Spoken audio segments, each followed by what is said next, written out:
Hello, everyone, and welcome to episode 274 of At Odds with Wrestling. Joe and Adam here. Adam, hello. How are you? I'm doing a lot better than your Twitter account, Joe. Well, it is what it is, I guess. You should have changed your Twitter handle to at Joe Sposto 74827111725, and then just posted nothing but porn, and then you'd be like all over the place. You'd never get shut down. Right, I was gonna say I could post up the. It's funny to see people what their ads that they get on Twitter are. The ones that I get all the time is the keychain that's the roll of film. Okay, I get a lot of the one that says like as endorsed by Shark Tank. And it's a keto diet or something like that. Right. I don't get that.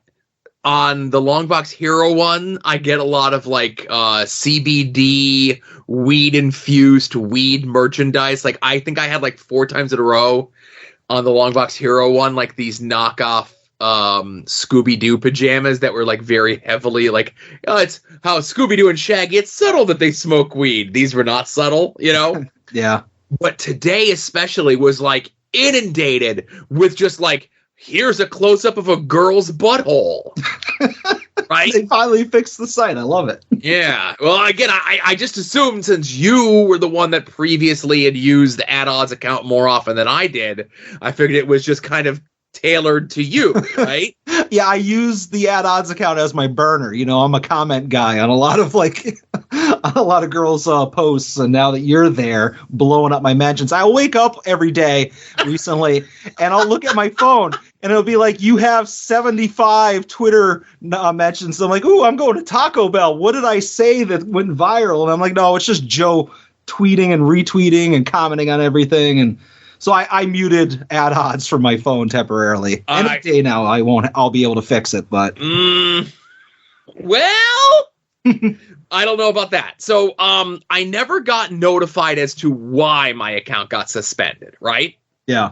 Because in the past, as you're looking at it here, I have this, like, here's the last time, right? Yep. And this was that one about running your head into a wall. The previous one was suggesting to Ed that he, like, falls down and hurts himself like Punk does, you know? Mm-hmm.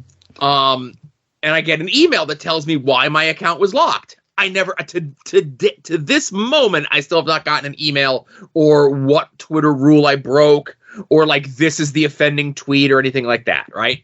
And with today being Thursday as we record this, when did you lose your account? Saturday morning. Okay. I woke up and my account was suspended. Okay. And it was one of those things, like, honestly, I'm sad that, like, all my bookmarks are gone because I had a lot of good stuff bookmarked. Yeah. And, like, the clips and stuff that I play here on the show, I bookmarked them, and I already had a couple things ready to go for the show here. I had, you know, everything was kind of like, you know, on one account with the Longbox Heroes or the my personal one. But then I was trying to go through things and cultivate it. Like, the more I was trying to access my old tweets, the more and more stuff was being taken away from my account. Okay. So then, like, the account's completely locked out. I never got the thing, so I submitted a case. And I'm currently on my 4th submitted case. Because what happens... Taking this all the way up to the Supreme Court of Twitter. So what happens is, I submit a case and I hear nothing. So then I give it, like, you know, 2 days, like day and a half, 2 days, whatever. And I just say, hey, here's more information about this. It's, you know, still haven't heard anything, blah, blah, blah, blah. I immediately get a reply that says, this case has been closed and cannot be reopened. Doesn't tell me why it's been closed. Doesn't tell me why it can't be reopened. But if you want to continue your appeal, you need to open up a new case. Okay. So in the 4th one that I did this morning, and I'm going to let it be, I'm going to not do anything. I'm going to give it like the full, like, 5 days that they claim it is, because, like, I got the Longbox account. I got the At Odds account. I can do my comic book stuff over here. I can do my wrestling stuff over here. Right. So I said to them in the last one that I said, I'm like, this is the 4th time I'm opening a case. You have closed the 3 previous ones without telling me why, with no resolution or what I did in the first place to get my account suspended. I will continue to do this I have a lot of, I put in the email, I have a lot of free time on my hands. I will continue to do this until my account is reactivated or I'm given a reason as to why my account was deactivated. Did you at any point in any of these cases bring up the fact that your conservative views are being silenced? Yes. And that you're a true patriot? Yes. the exact verbiage that I have, and again, bear with me 1 second. I believe I am being silenced for my conservative views. Did you also try Kurt's idea of just saying you were only kidding? Well, I don't know what I was only kidding too, because I don't want to lie. True. Okay. Yeah, you want to be truthful in the fact that your conservative views are being silenced, That's but right. you don't want to lie about kidding. Right. Fair enough. So that's going on. Like I said, I've been cultivating the timelines on the At Odds account and the Longbox accounts, making it a much more streamlined experience for me. Yeah, because I never, when I have the At Odds, I just tweet and I get out. You know, I never look at the timeline. I'll look at mentions if somebody retweets something but I don't live there, you know? I'm the equivalent of somebody whose house is just full of like boxes who never like unpacked when it comes to the At Odds account. But my question for you is this. So if at Joe Sposto never comes back, will there be like an at the real Joe Sposto or something to take that place? So I do have my wife's account that's still open and active. Okay. I could very easily just change that to me. But I was just like, is it under like her name or? Yeah. Okay. So you just change the name of it. Yeah. Gotcha. Yeah, that's going to hurt your ability to get the blue check mark. You go changing the name. I'm okay. I'll never get the blue check mark. Now, I will say, as here, I'll open this while we're live on air because, again, and again, listen, I'll throw some stuff up on Blue Sky, but Blue Sky kind of stinks. But most of comics industry has gone to Blue Sky, right? Yeah. So as you can see here, this is what I get when I attempt to access my Twitter, right? Mm-hmm. And again, after careful review, we've determined your account broke the rules, but it doesn't broke the X rules. Broke the Which X sounds rules, cool, right? And I have 2 DMs hanging here that I can't access. I can't access my bookmarks. Now, if I click on something over here, like let's say I click on this account. Now, it's already gone and like unfollowed people that I was following before. Yeah. And like I could look at what they were tweeting and stuff, but I can't look at like a cultivated timeline. I can't refollow people. That sort of thing, right?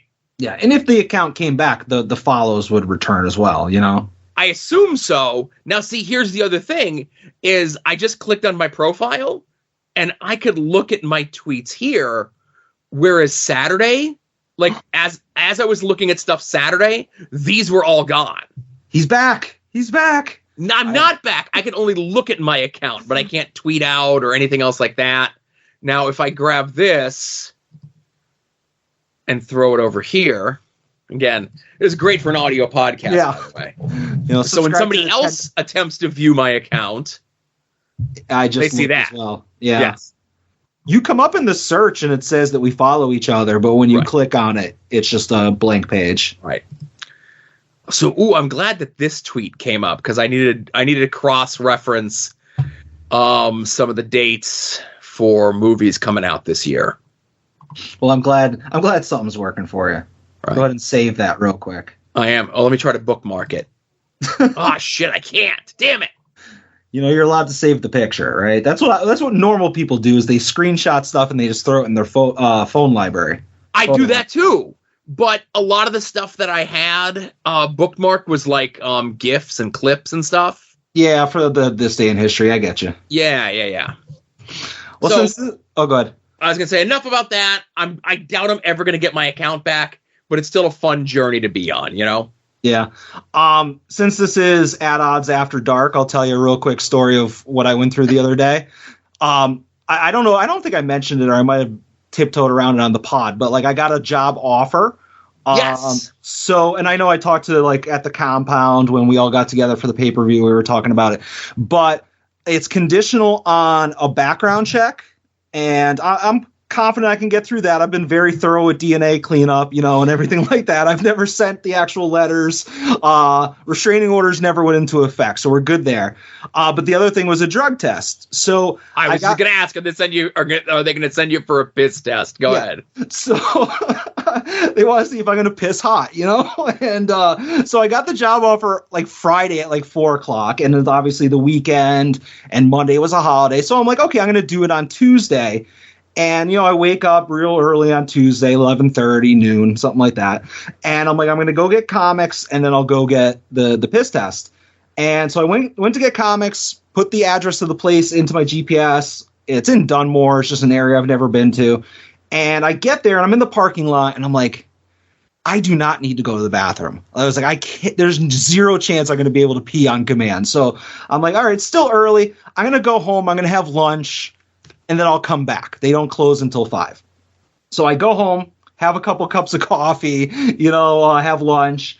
And no poppy seed bagels, I hope. No poppy seeds. I want to be able to go see the Burmese, But so I'm like, okay, time to get ready to go. Let me just go brush real quick, brush my teeth, go to the bathroom, and then leave. And yes, Joe, I didn't even think as I'm leaving, I'm like, I just went to the bathroom. So I'm like, well, that defeats the whole purpose. That's it. Today's ruined. We're going to try again tomorrow.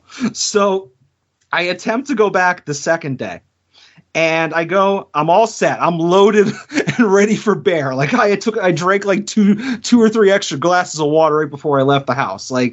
And I get there and there's nobody there. Like the waiting room is empty.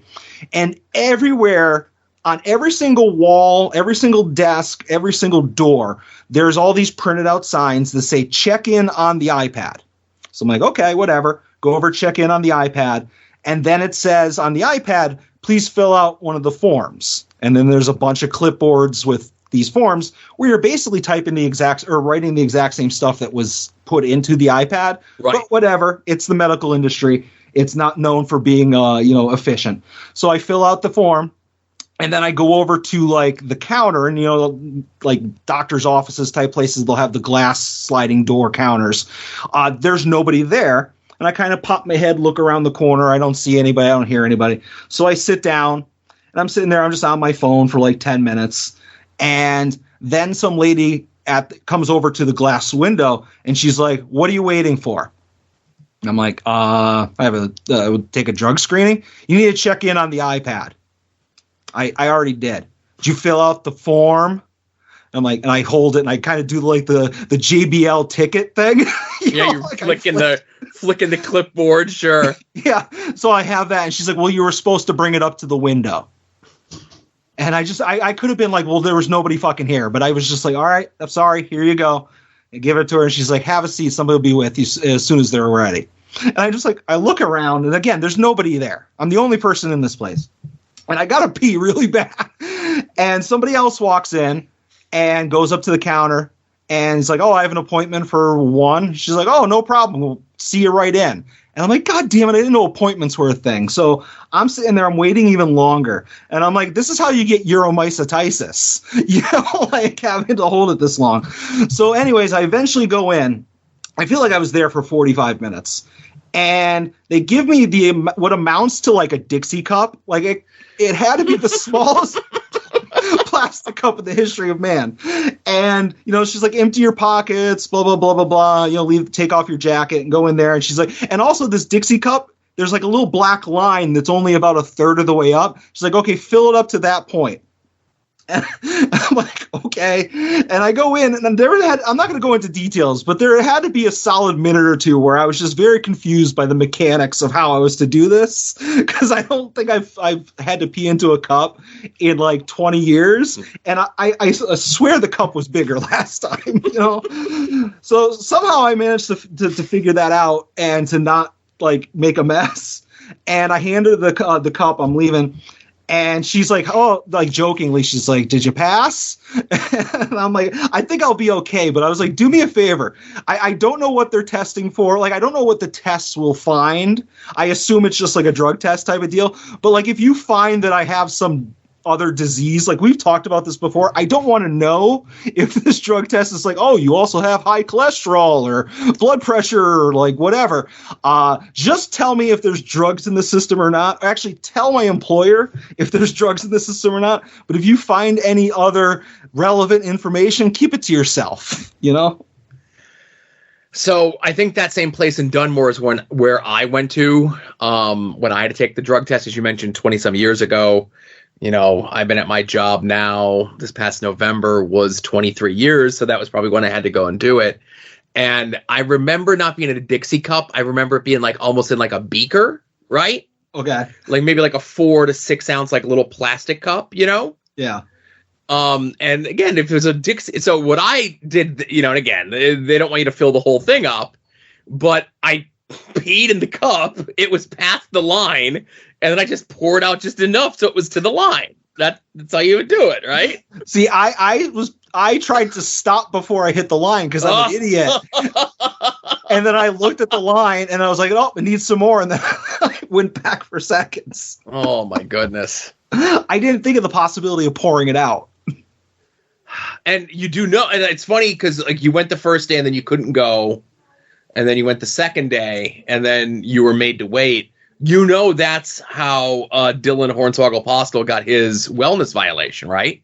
No, I didn't hear about that.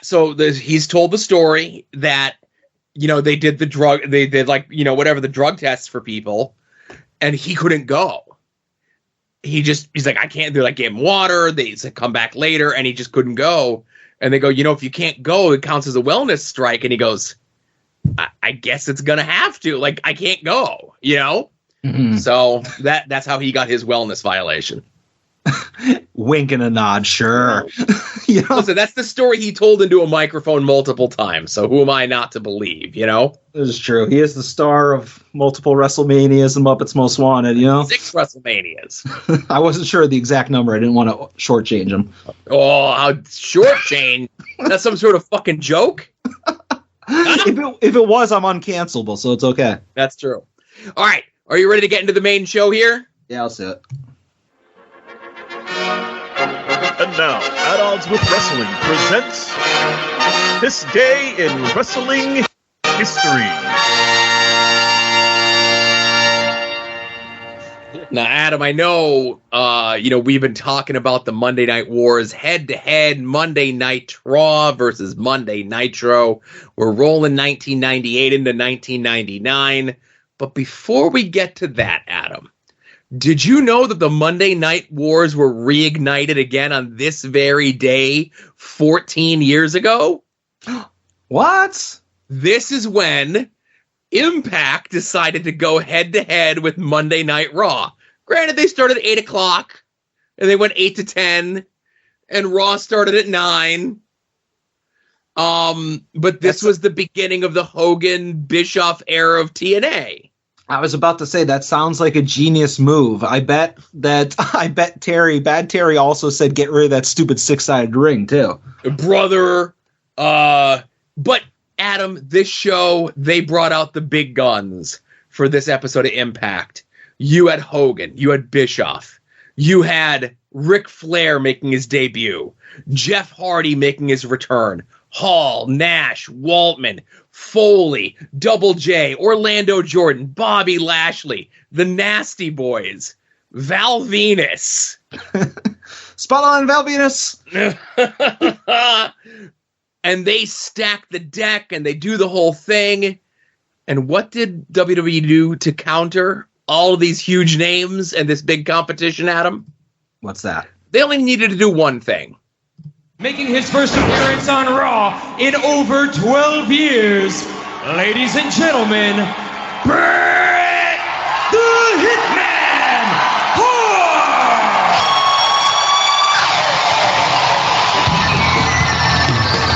Oh, listen to that horrible mix.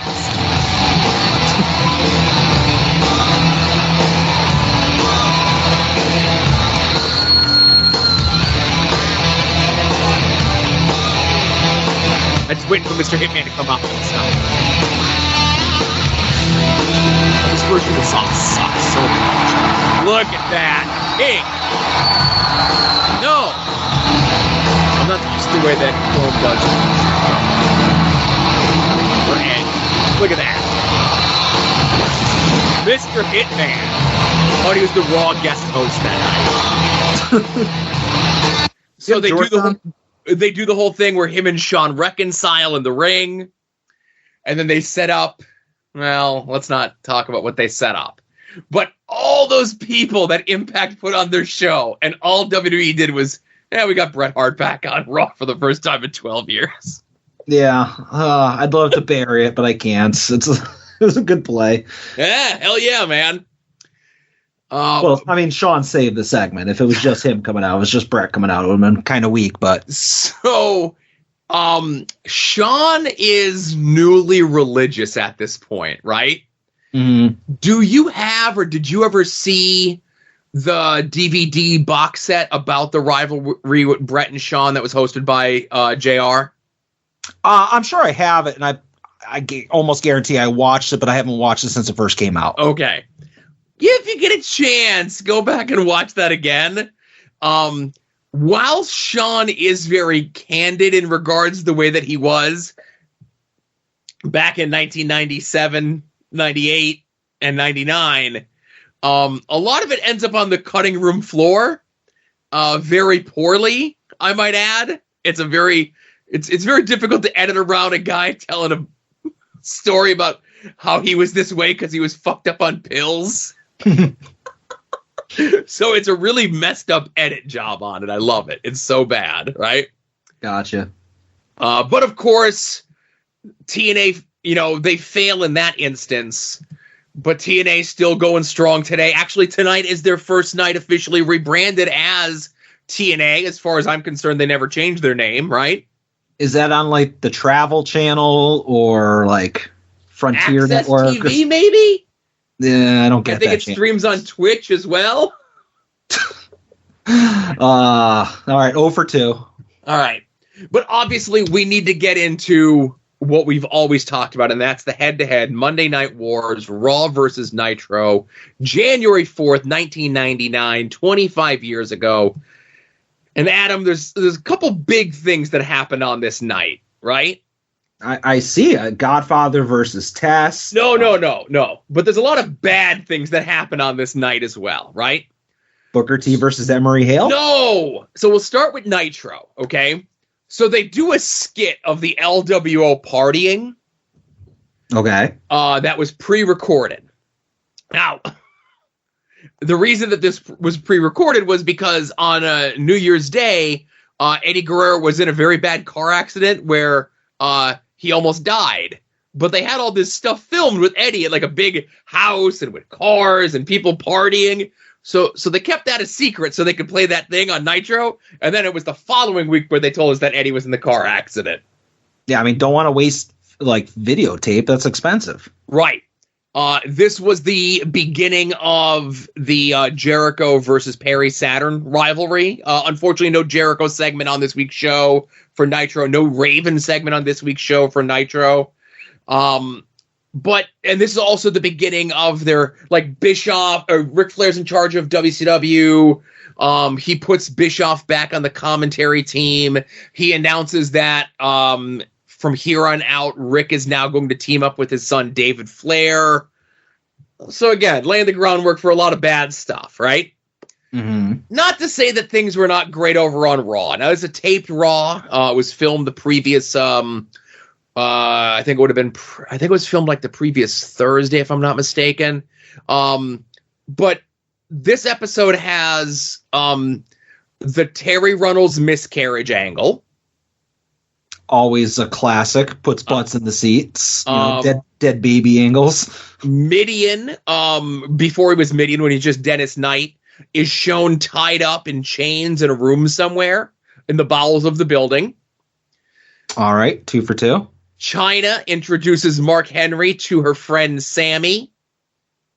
Oh, okay. Yep, I remember that. I'm sure that was done in good taste. Uh-huh. Oh, and it will continue to be done in good taste. But, again, we're setting up for WrestleMania, or WrestleMania for Royal Rumble. This is for a spot in the Royal Rumble. Triple H takes on Mankind. Shane McMahon is the referee. Triple H wins after Shane McMahon kicks Foley's hands on the ropes. Fast counts Triple H on a sunset flip. Triple H says, hey, listen, I won the match, but don't say I never gave anything. Merry Christmas. He gives Shane a pedigree. Mick locks in a submission hold on Shane. Vince comes out to save his son, and Mick says, if you get any closer, I'll break his arm. And I'm not letting him go until you give me a shot at The Rock tonight. Vince, for the love of his son, again, how a lot changes in 25 years, acquiesces and gives Mick Foley that shot at The Rock later on that evening. Now, again, Raw is taped, Nitro is live, and that gives us this famous moment on Nitro. Fans, as Hollywood Hogan walks away, you look at this 40,000 plus on hand. If you're even thinking about changing the channel to our competition, fans, do not. Because we understand that Mick Foley, who wrestled here one time as Cactus Jack, is going to win their world title. Oh, it's going to put some butts in the seat.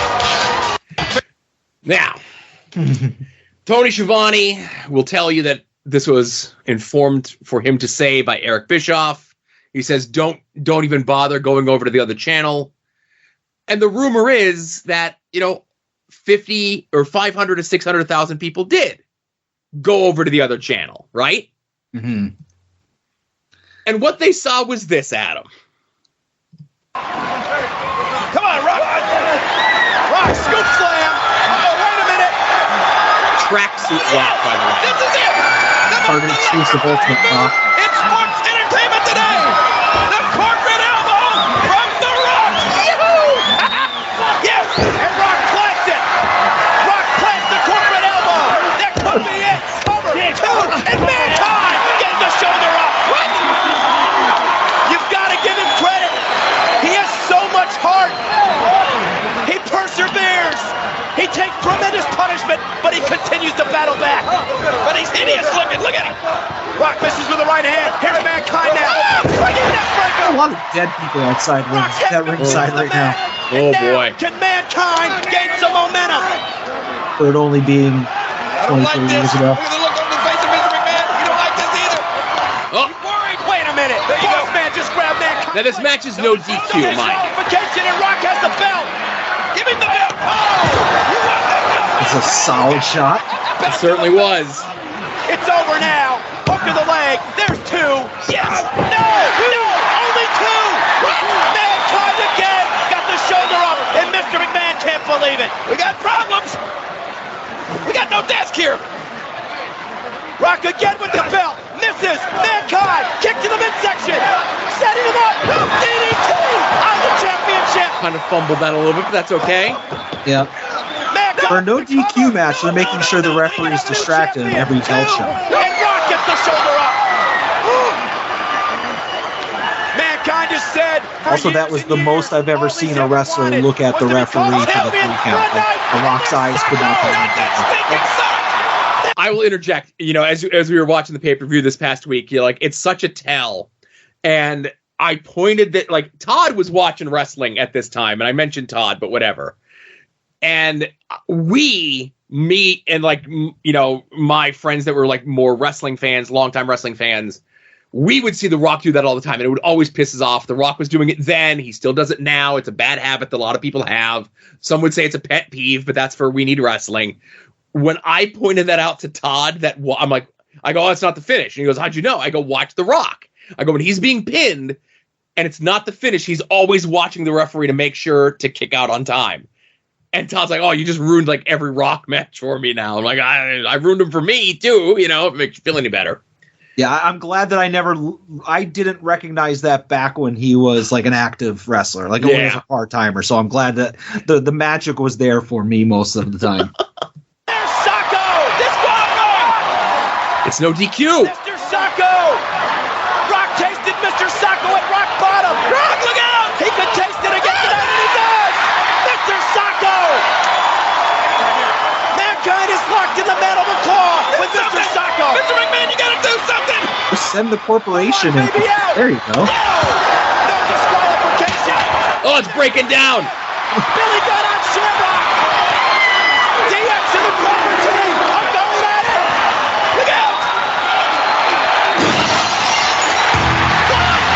Listen to that pop.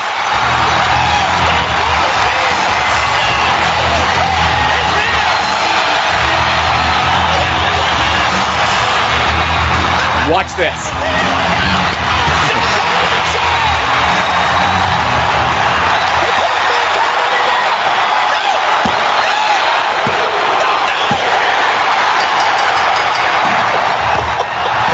Yeah, definitely don't turn over to watch this. I'm sure whatever Nitro has on will definitely be just as good. Mankind did it! Mick Foley did it! No! Stone Cold! Good thing Shane's holding back Vince, because Vince would have torn Austin apart there. So, as a Mick fan, right? You know, he was a guy I kind of liked when I first saw him in like 89, 90 in the early, you know, Mid-South, USWA, Texas. His first run in WCW, the second run in WCW when he comes in like late 91 into 92. I'm like, this guy's kind of cool. And they baby first tournament 94. And then obviously the ECW stuff is where I fell in love with Mick and he becomes my guy. Never in a million years did I think he would win the title, right? WWE even announced that he was winning the title ahead of time on WWE.com, right? There were .coms back in 1999, right? So, because it was a taped show, you know, they're like, we want people to tune in and watch this, right? And just an amazing moment for me as a fan, amazing moment rewatching. Like, even now, like, I knew, I'm like, okay, the Austin Pop is going to happen. But when that Austin Pop happens, even as I'm watching it here, I got goosebumps, right? Because I knew what was coming next, seeing Mick win the title, right? Yeah. And I remember at the time, just with all of the combustible elements at ringside, that there was just so many ways they could have screwed him out of it, you know? Yeah. But they didn't. Now, this is something that doesn't get talked about very much, and I want to give credit to the WCW Nitro book that came out a couple years back. So, yes, it is true that when Tony Schiavone said don't change over, about 500,000 to 600,000 people changed over from Nitro to Raw to see this moment happen. Now, Raw was taped, and usually when Raw was taped, there was no overrun. It was a nice, tight 2 hours. Nitro's live. Nitro has a little bit of an overrun. It's a 3-hour show to begin with. So once Raw is over, and they see Mick Foley win, 2 million people switched over from Raw, because it was over, to watch Nitro. And this is what they saw on Nitro. We are live. And as we know, as we saw before the commercial break, Goldberg making his way out. We haven't seen him. Oh, so I forgot to mention. The advertised main event for this show was the rematch from Starrcade of Kevin Nash versus Goldberg. But as Goldberg was entering the building, he was arrested because Miss Elizabeth had pressed stalking charges against him. Sure. So Goldberg was tied up at the police station. Now, people who know the geography of this area, they were at the Georgia Dome. People who know the geography of this area, the police station where Goldberg was at, where they took him to, is across the street from the Georgia Dome. Like, literally, you cross a highway and you're there, right? Mm. So we did see Goldberg get released from jail from his captive because Miss Elizabeth couldn't keep her stories straight, right? Well, she was probably, a little, if you know what I mean. Sure. So Hulk Hogan made his return after being off Nitro for about a month. He decides he's going to step in and take Goldberg's place to take on Nash in the main event of Nitro here. Very selfless of him. Right. The last time we saw Hogan, he was part of the NWO Hollywood, so he's got Scott Steiner with him. Prior to Starrcade, Kevin Nash and Scott Hall had reconciled. So Scott Hall is at ringside for Kevin Nash in the Wolfpack colors. And let's get back to this epic encounter. Where is it? I'm sure we've got people at every entryway, the main entryway for the wrestlers to come in, where he was taken out. And as soon as Goldberg hits, I know we're going to follow that story as well. So many things developing back and forth. And look at this, Tony. Hogan's in his street clothes to wrestle. Listen to the fans. Look at Hogan's reaction. Over 40,000 plus. This is better than a playoff game. Now this is what pro wrestling, what world championship wrestling is all about. How prophetic. I was about to say, you don't want to say Very that, tentative Tony. look on Hogan's face, but Nash ready to go at it. Taking their time with each other. Oh, look at that push. Nash trying to get him to hook up at least by shoving the man in the corner. Let's see if that gets a reaction from Hollywood here. Well, he's just pacing himself. He's been in so many big matches. Boy, he has.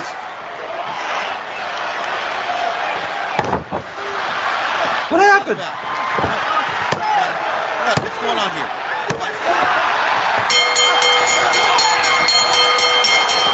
He's been swerved. What's happened here? Ladies and gentlemen, And Russo's not even here yet. the winner, God!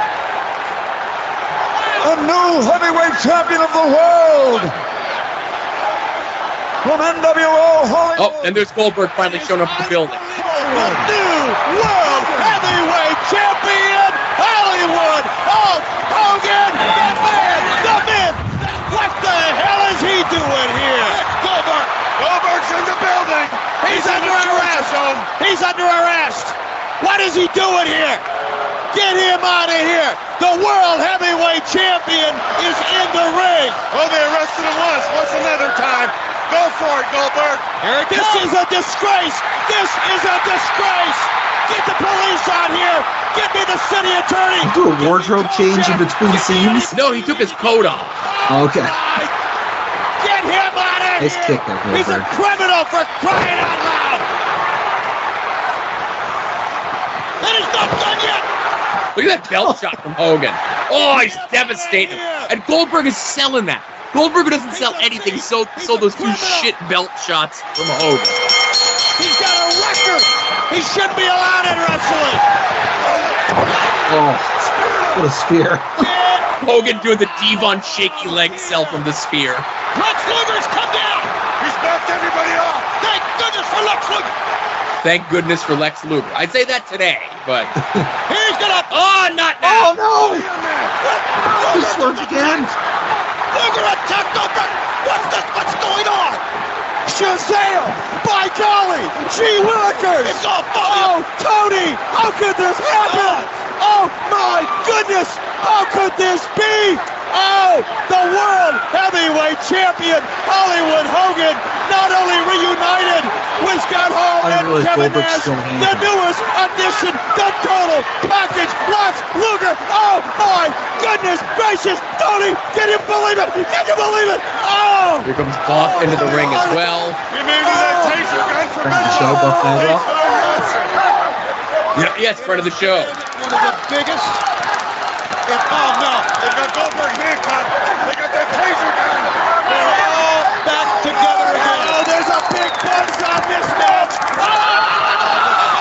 All right. Call it, Tony, call it. So it gets a little annoying because Bischoff starts doing shock stick noises, and then when they spray paint Goldberg, he does spray can noises. So it gets very annoying.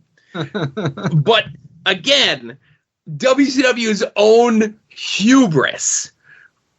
They get people to leave the show and see this great feel-good moment over on Raw, and then they get the overrun. They get nearly 2 million people coming over to see the last segment, and whether they were following what was going on or not, this is what they see as the end of Nitro. After that feel-good moment with Mick Foley and Austin and The Rock and all the big characters, and like Goldberg just gets laid out and they do a bullshit finish in their world title thing, right?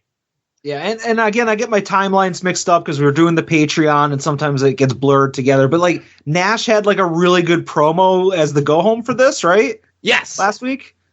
And it's like they're building him up as like it was like 2 weeks ago because we're like 2 weeks removed from Starrcade.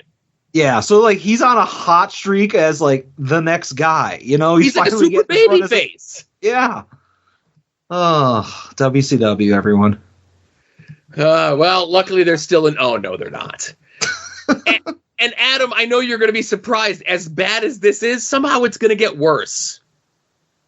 That's not possible. Well, at some point a certain woman with a clipboard and glasses will show up into our lives and fix everything, Joe. That does not happen. Well, you know what?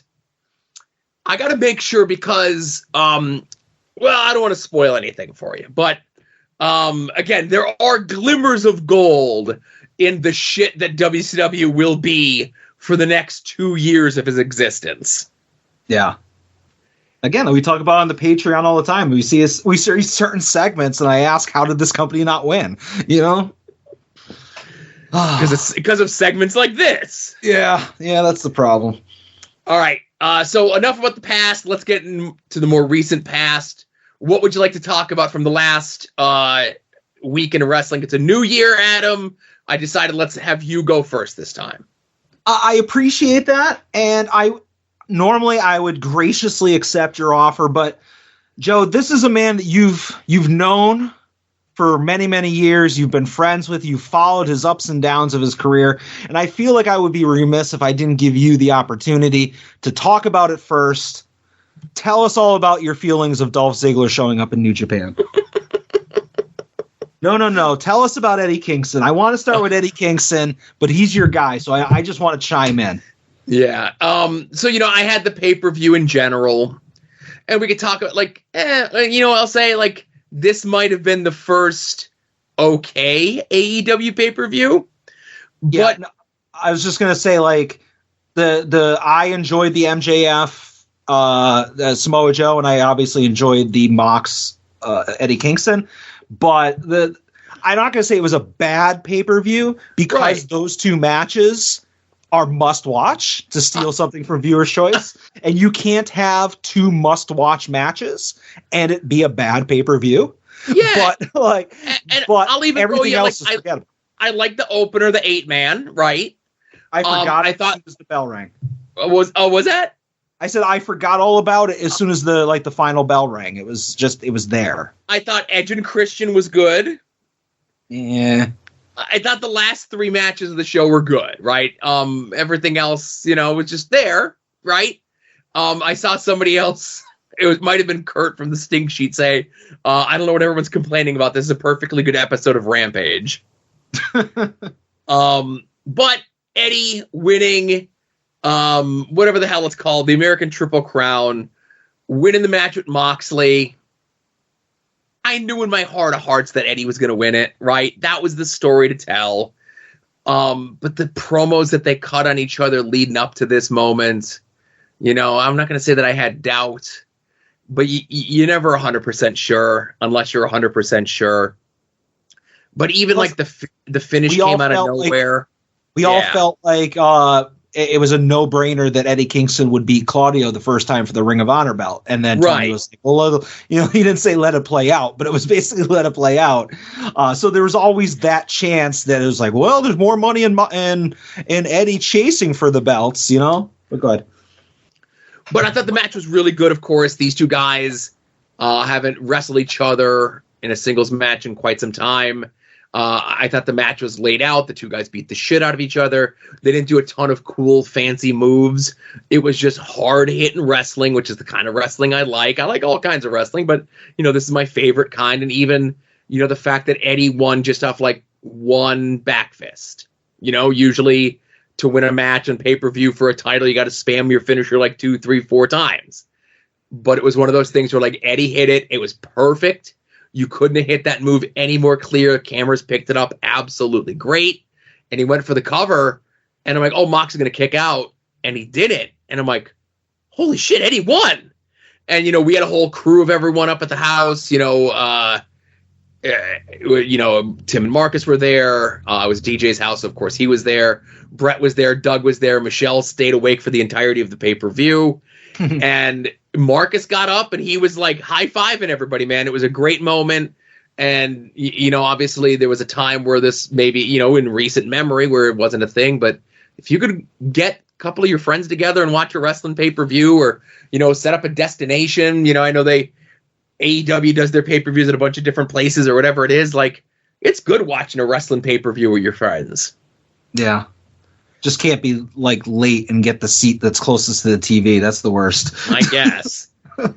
I don't know what that's like. Yeah.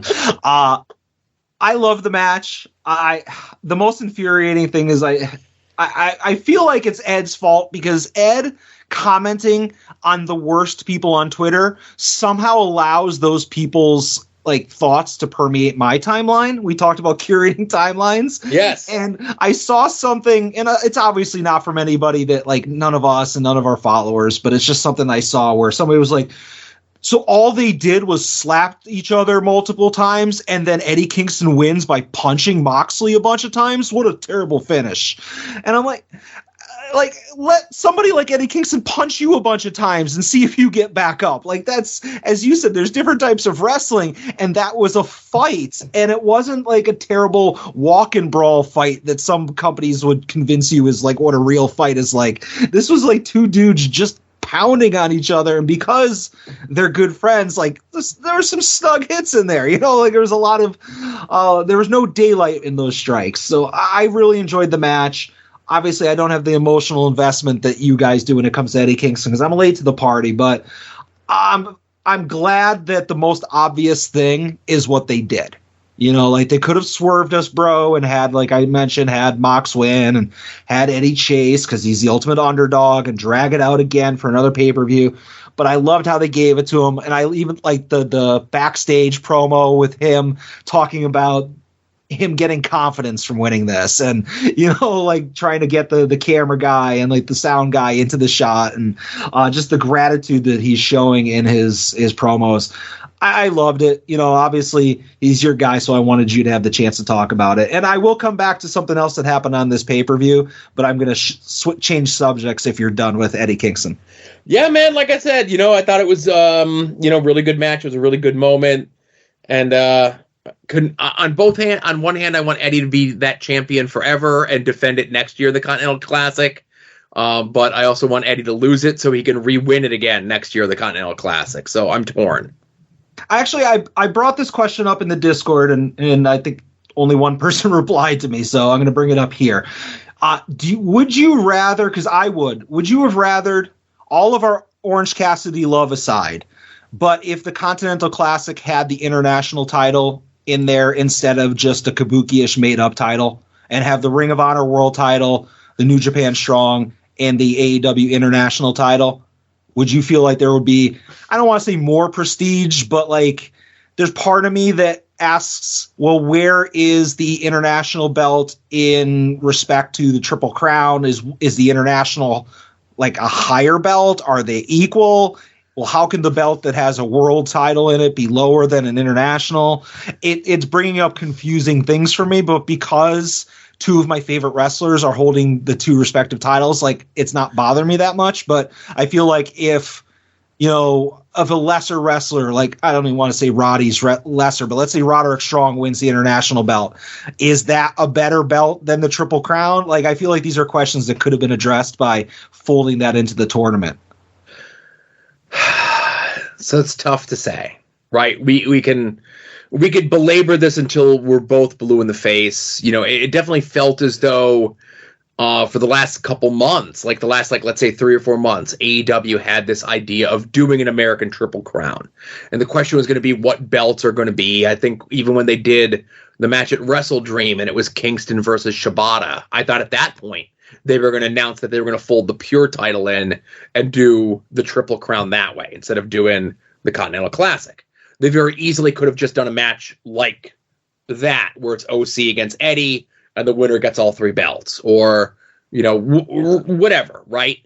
But I think in this instance, what OC has done with the international title over the last 12 months, I think by folding it into the New Japan Strong title and the Ring of Honor World title, for sure, prior to the Continental Classic, the international title was definitely above both of those 2 titles.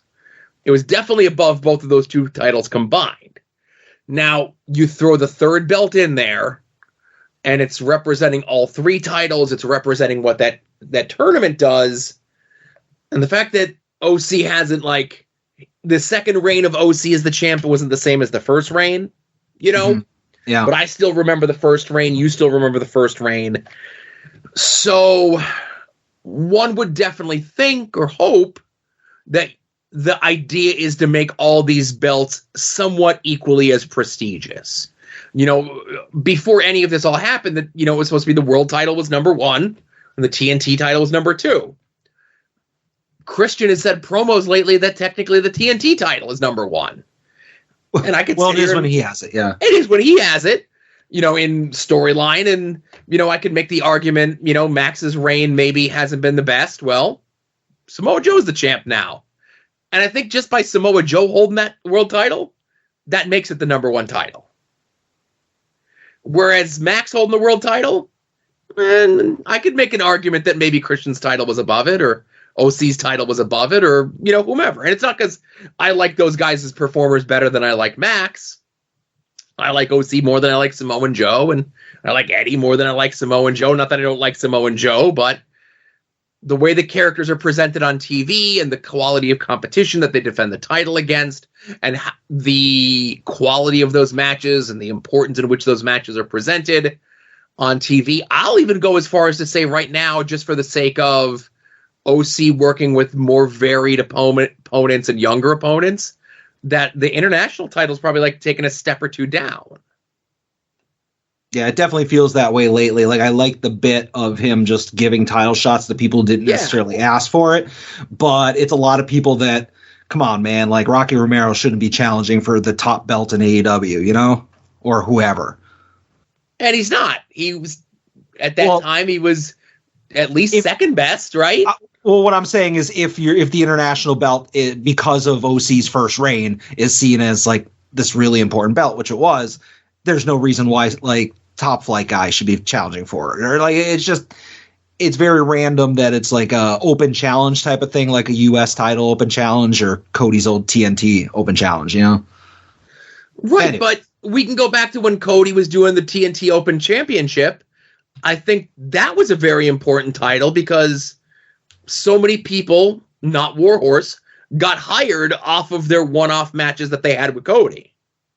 Yeah, I get you. I'm just saying it just it feels like OC is going around in circles, but that wasn't my initial point. It's just that I felt like would the Continental Crown been more important if they folded the international title into it instead of creating a new title?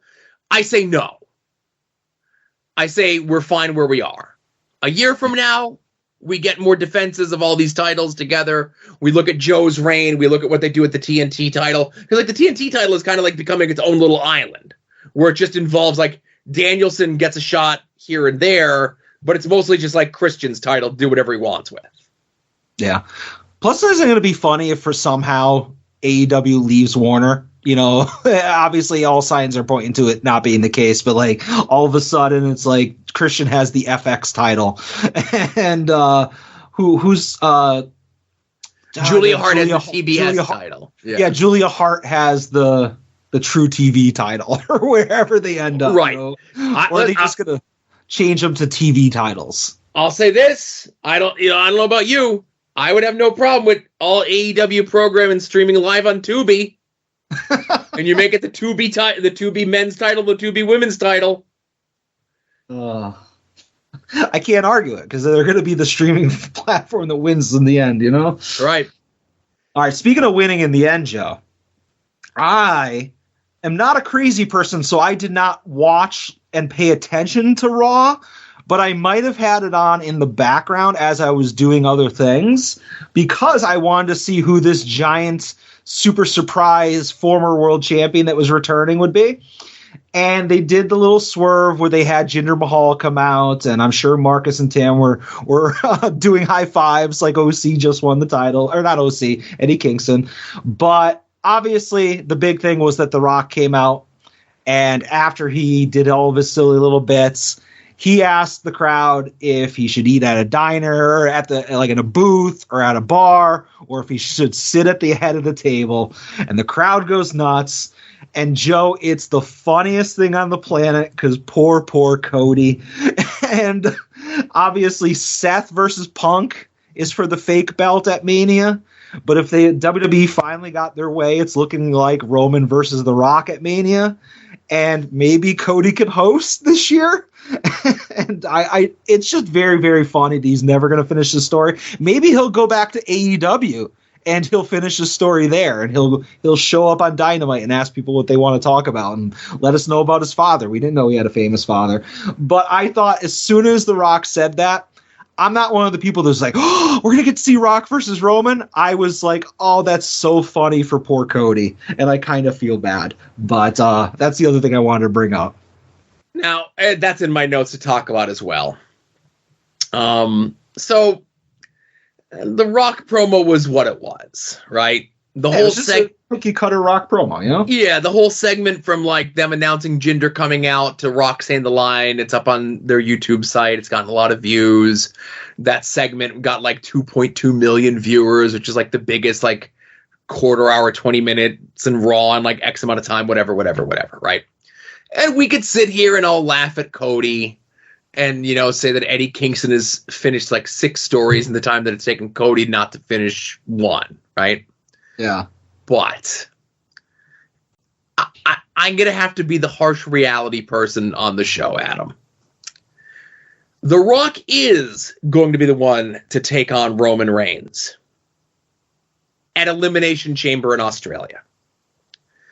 So, about a week ago, it was maybe the Tuesday or Wednesday after Christmas, something came out that WWE was working with the Australia Tourism Board to get The Rock to be on Elimination Chamber to get like some sort of whatever, so they could get more boosting from the tourism board. That like, it's one thing if WWE's coming to town, it's another thing if WWE's coming to town with The Rock, right? So discussion of Rock being on Elimination Chamber was out in the public like a week before this Raw even aired, right? So it is still going to be Cody versus Roman at WrestleMania. Boo. Breaking my heart, Joe. Again, I'm sorry I have to be the one to like present facts. Listen, no. Why you gotta bring facts into this? I know this is a purely entertainment show, but I'm kind of I don't know if you saw the thing with that Wrestle Club, that like elementary school thing, right? No clue. Okay, so let me see if I could find it here while we're talking. So it's a big deal with these kids. They always go to the different wrestling shows. It's a wrestling club at the school and the whole thing, right? So this was about a month or so ago where they put this thing up where it's like it's the popcorn fundraiser, right? Okay. So here's the link. People could do it online. You know, they AEW people, they like whenever they're in New York, they're in Brooklyn. Whenever AEW or WWE is in Brooklyn, people always show up, right? WWE people, AEW people, whomever at the kids' class. They do a whole thing for the kids. Why didn't we run opportunities like this when we were in school? Okay. Because wrestling wasn't popular. What was I going to do? Hey, guys, let's see if we can get Sparky Plug and fucking Quang to show up, right? I think it was just because there was no social media for us to go out and glad hand on. If I was in school with Troy Nelson at the time, he'd be the only one. It'd just be me and him, right? Okay. So they put this thing out at the end of November. They're doing the fundraiser. Well, over the weekend, Cody sends out this tweet. I don't know if you could see that, but I'll read it. It says, I could buy a bunch of popcorn, or I could just tell you, I got all of you tickets and hotels. You're all coming to WrestleMania. Okay. So Cody, probably WWE, but Cody is footing the bill for a 20 to 30 person classroom plus family, right? Because they're kids, they can't travel on their own, right? Yeah. To go to WrestleMania for both nights, tickets, hotels, airfare, the whole thing, right? So Cody doing that, and then they put the reaction video up online today of the kids finding out. Cody replies, can't wait to meet you all. Now let's go finish the story. Oh. You don't see The Rock doing this, right? He's The Rock. The Rock is dressing up as a meme picture from 1996. You don't dress up for New Year's, you dress up for Halloween. The Rock is doing interviews now. His time of doing beat 'em up, smash 'em up movies is over. Now he's looking to expand his Hollywood career to do more thoughtful pictures, like Smart doing man. the biopic of that doped up MMA guy, right? Uh-huh. All right, I see where this is going. Like, again, how dare you and how dare anybody on the internet try to cast aspersions on The Rock? The Rock is and will always be the coolest person on the planet. So, like, I get it's popular to dunk on The Rock, but The Rock is still The Rock. So, The Rock at 20% efficiency is still better than most people at 90%. Now, people who get accused of this usually have done something very egregious or say something very egregious. And I would never say that The Rock has taken a bite or two or three out of his chocolate bunny, but maybe he's left it out in the sun a little too long. Starting to look a little haggard is all. The Rock's chocolate bunny, though, it wasn't one of those bunnies that you can handle like in your hand. It was one of those novelty ones that you would use like a hand cart to move. Oh, yeah. So, like, he could take as many bites out of it as he wants. The bunny can still fill a small room. It's like a computer from 1975. Like, it's taken up a whole room. It's just like the candy eyes drooping a little bit. Doesn't matter. There's still more chocolate there than anybody could possibly consume in a lifetime. Listen, I hard pressed to disagree with this statement. I'm just saying that's looking a little sad, is all. All right, that's fine. I want my bunny to be desperate that chocolate bunny, right? Yeah, I want my bunny to be that sad. Oh no, it doesn't look that great, but I can feed a small village for the next 10 years with it. All right. But. Anyways, I just was happy to see for a moment Cody kind of like, I got nothing against the guy, but I like dunking on him. It's just fun. But yeah, listen, I like dunking on Cody too, but this is like, he's a good guy. And I guess he's nice to kids, and I guess that's fine. But why do you waste The Rock on Australia? Like a show that, like, what do we have to watch the show at like 4 a.m.? Like, that makes no sense. Because the tourism board has probably given WWE a bunch of money. Since when has WWE shills for money? Well, Adam, forever. Oh, all right. That's stupid. I'm not gonna watch some freaking weird midday pay-per-view. But it is The Rock. Well, listen. By the time you'll be at your new job by then, you'll be up anyway, right? Yeah. All right, I'll think about it. What else do you got, Joe? Hey, on Dynamite this past week, Konosuke Takeshita versus Darby Allin was the Dudes Rock match of the week. I'd like to say that they just decided to go out there and kill each other, but Darby just decided to let Takeshita kill him for 10 minutes, and it was awesome. And yeah, I want Takeshita to do that to everyone on the roster, except for OC and Eddie Kingston. And yeah, I'd like to see him try to do it to Samoa Joe because that'd be really funny. But that match was awesome. Best match of the year. Yeah, Dudes Rock. In the future, just do what I do and call him Big Take. Right. It's a lot easier to pronounce. At the one point where, like, normally Darby doesn't need anybody in the ring to help Darby kill himself. And the fact that Takeshita was nice enough to step up and take some of the burden off of Darby and help kill Darby. There was the one knee shot where I was like, "Ooh, was that like a well-timed slap, or did he just full force just connect with Darby's head with his knee?" And I'm like, "Oh no, that was a pretty solid shot." And the rolling Germans down the apron, or not the apron, the entranceway. Yes, where the final one was a release German. I was like, "Oh, that's so sick." And I agree, like. The promo that Sammy Guevara cut last week or the week before, where he was pointing out the fact that both Powerhouse Hobbs and Takeshita had these big momentum swinging wins in their career and then nothing happened from it. And it's like, oh, hey, he's telling the truth.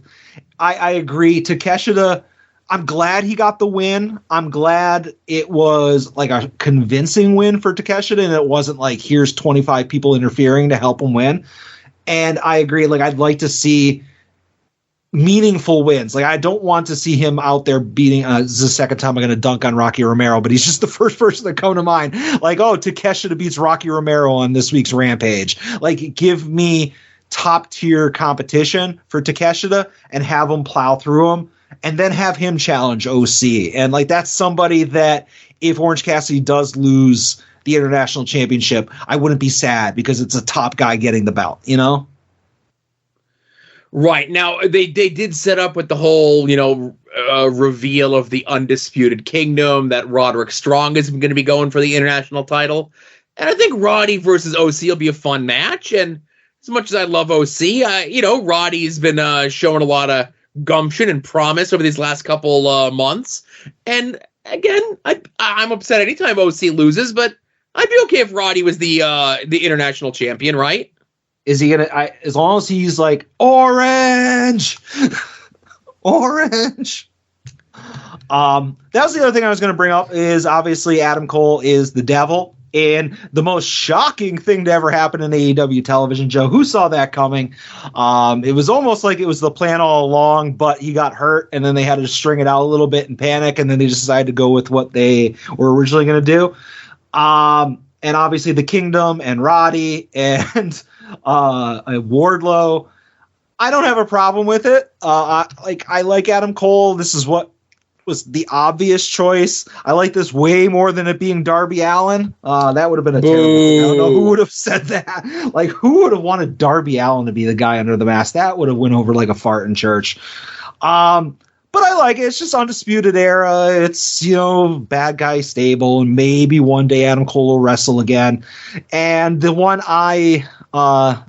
thing that's like not eye-opening, but like makes you raise an eyebrow was Adam Cole saying that Wardlow is going to go for the world title and then just forfeit the title to Adam Cole.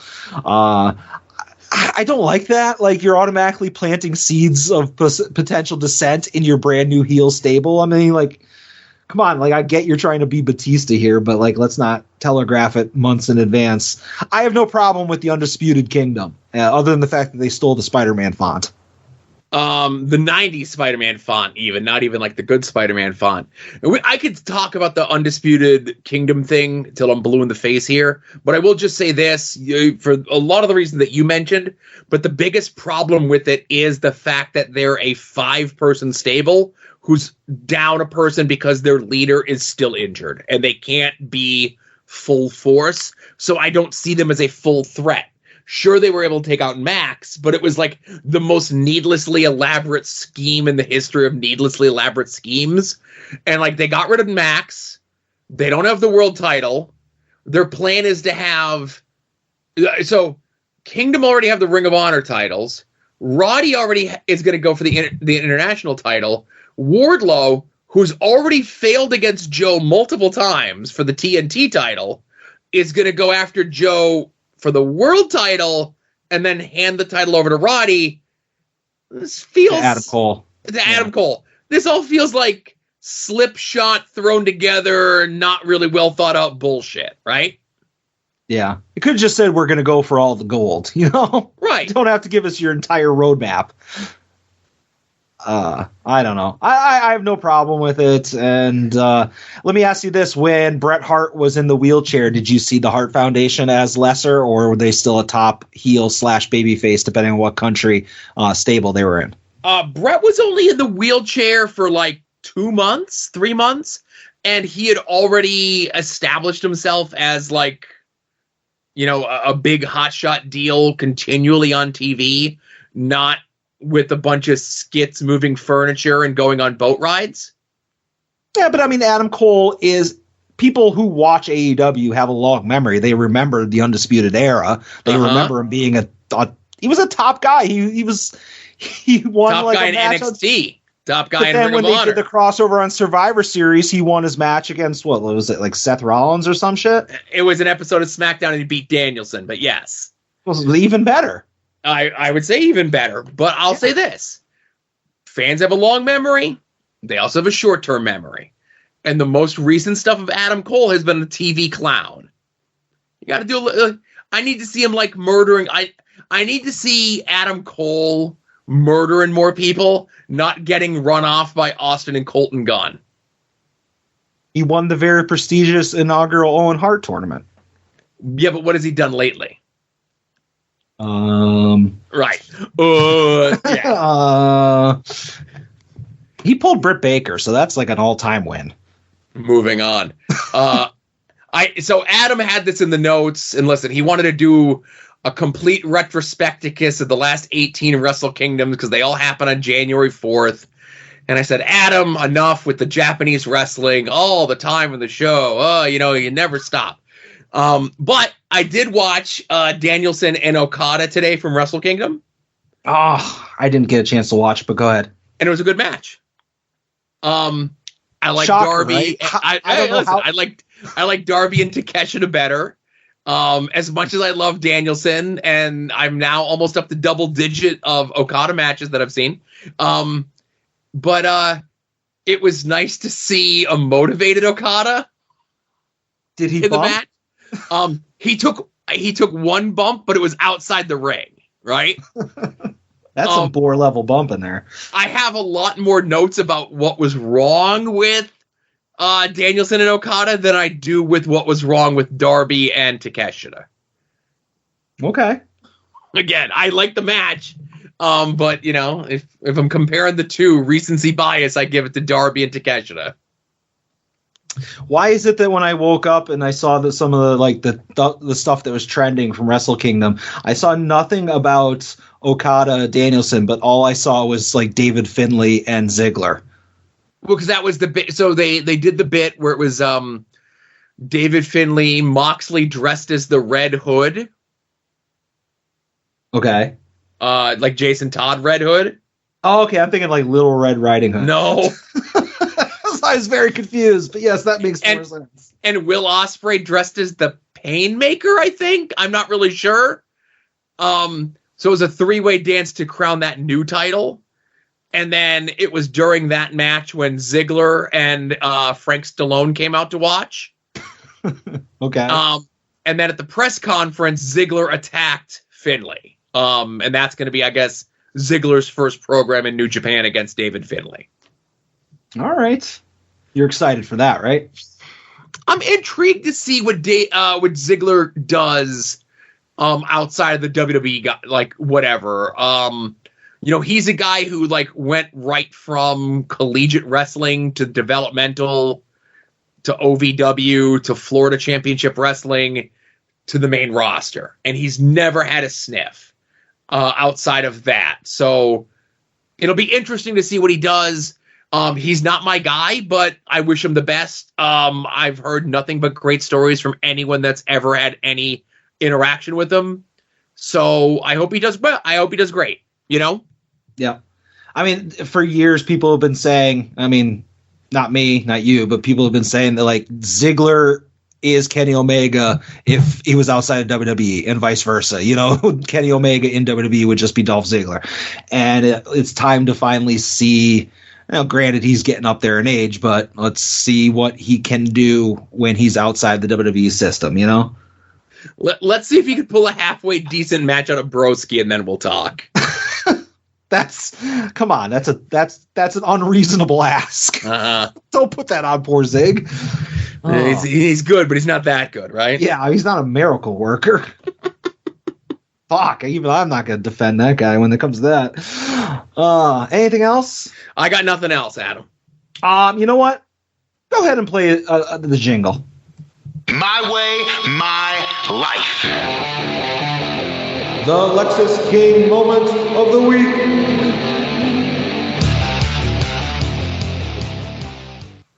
This week, Lexus King did not have an in-ring segment. He did not have a match. Didn't even have a backstage interview. He had one of those things where he was just filming himself with the camera, like, oh, here's some TikTok footage of Lexus King. And he basically said that his social media has been popping lately, and he's not worried about the leaked footage that just came out. I don't know what the leaked footage he's referring to is because I only stop on NXT when I see the Lexus King stuff. So whatever the footage was, he's not worried about it. He wishes Carmelo Hayes luck at Deadline.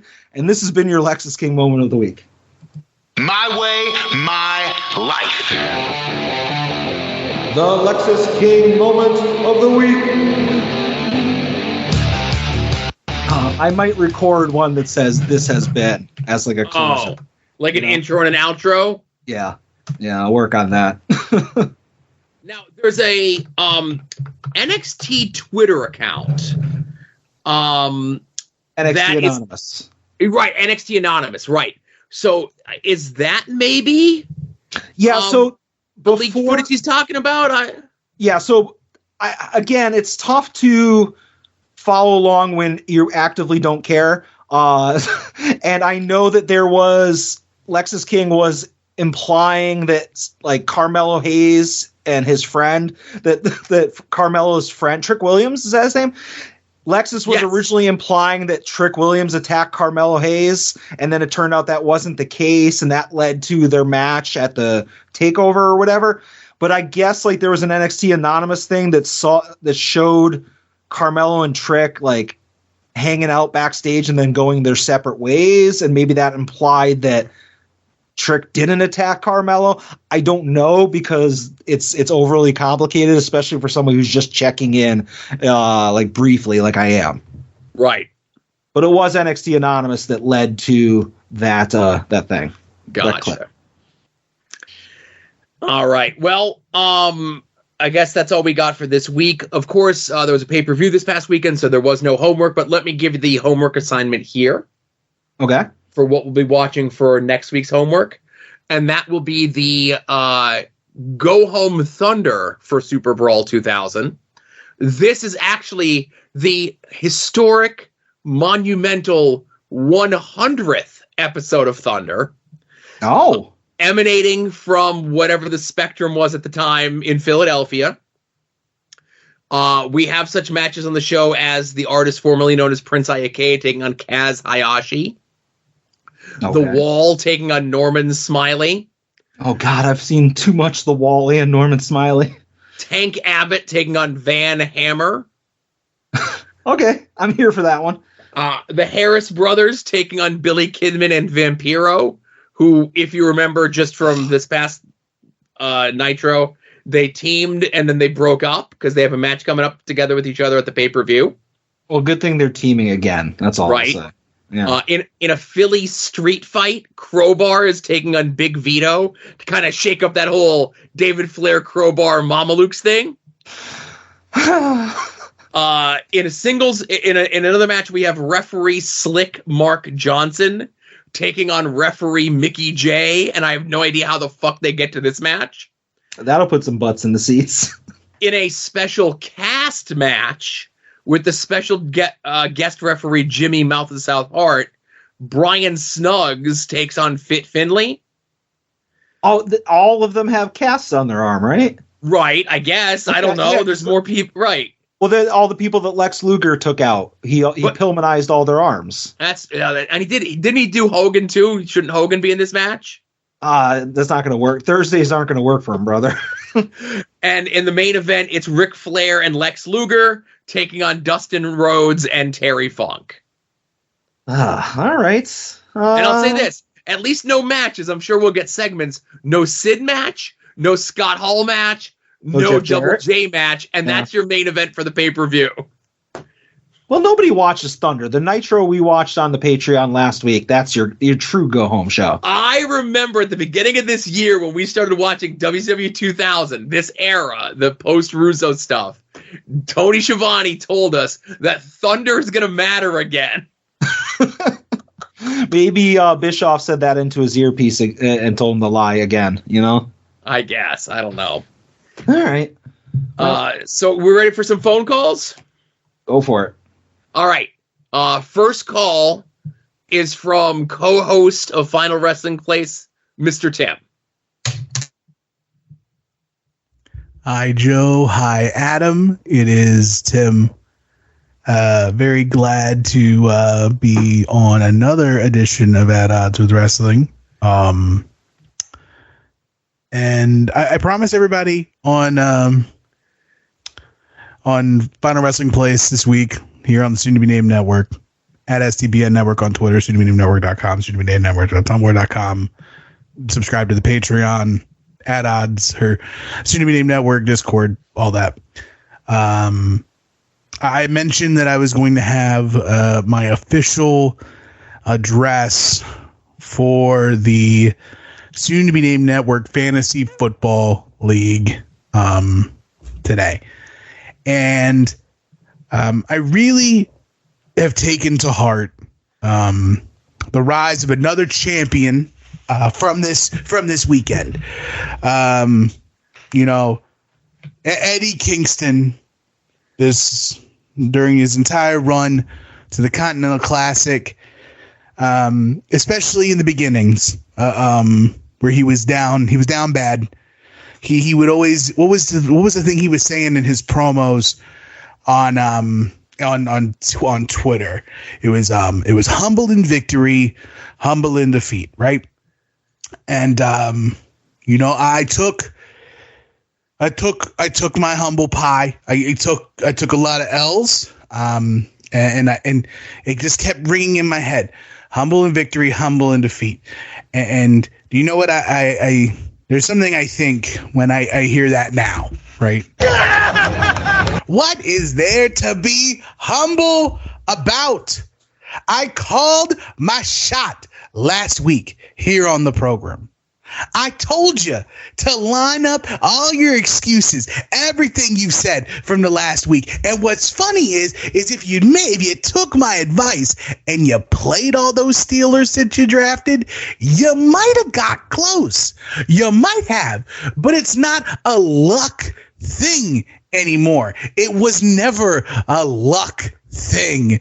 It is about being in the right place at the right time. And we can talk all we want about the seedings. We can talk everything we want to do. But you know what? At the end of the day, did it twice. All that matters is that you beat the guy that's in front of you. Right. And I have a nice humble road. Congratulations to Marcus on a hard fought victory or hard fought match in the first round. 2 legs. Congrats on third place, my man. I think that's third place. Let me check. I haven't been really focusing on anything else except for my matchup this week. But I think he got third place. Congratulations. Yep, third place. It's really nice. But thank you for the road. And then Adam, my man, you lost 3 times in this entire season, and 2 are from me. You want to talk about smash, stacked, and pinned? That's it. You want to be the king of the draft shows. But if we go back to the At Odds Patreon and we listen to the most recent draft that you and I are in, the one for this, because of my victory now, that kind of means I'm the king until next season, right? That's me. And so, all joking aside, all kidding aside, I'm just pulling your chain, Adam. I appreciate you putting together this fantasy football league, and I appreciate every single person who participated losing to a guy who took a kicker in the 6th round.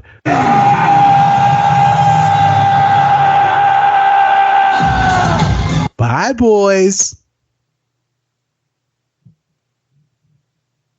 Adam, you got anything to say to that?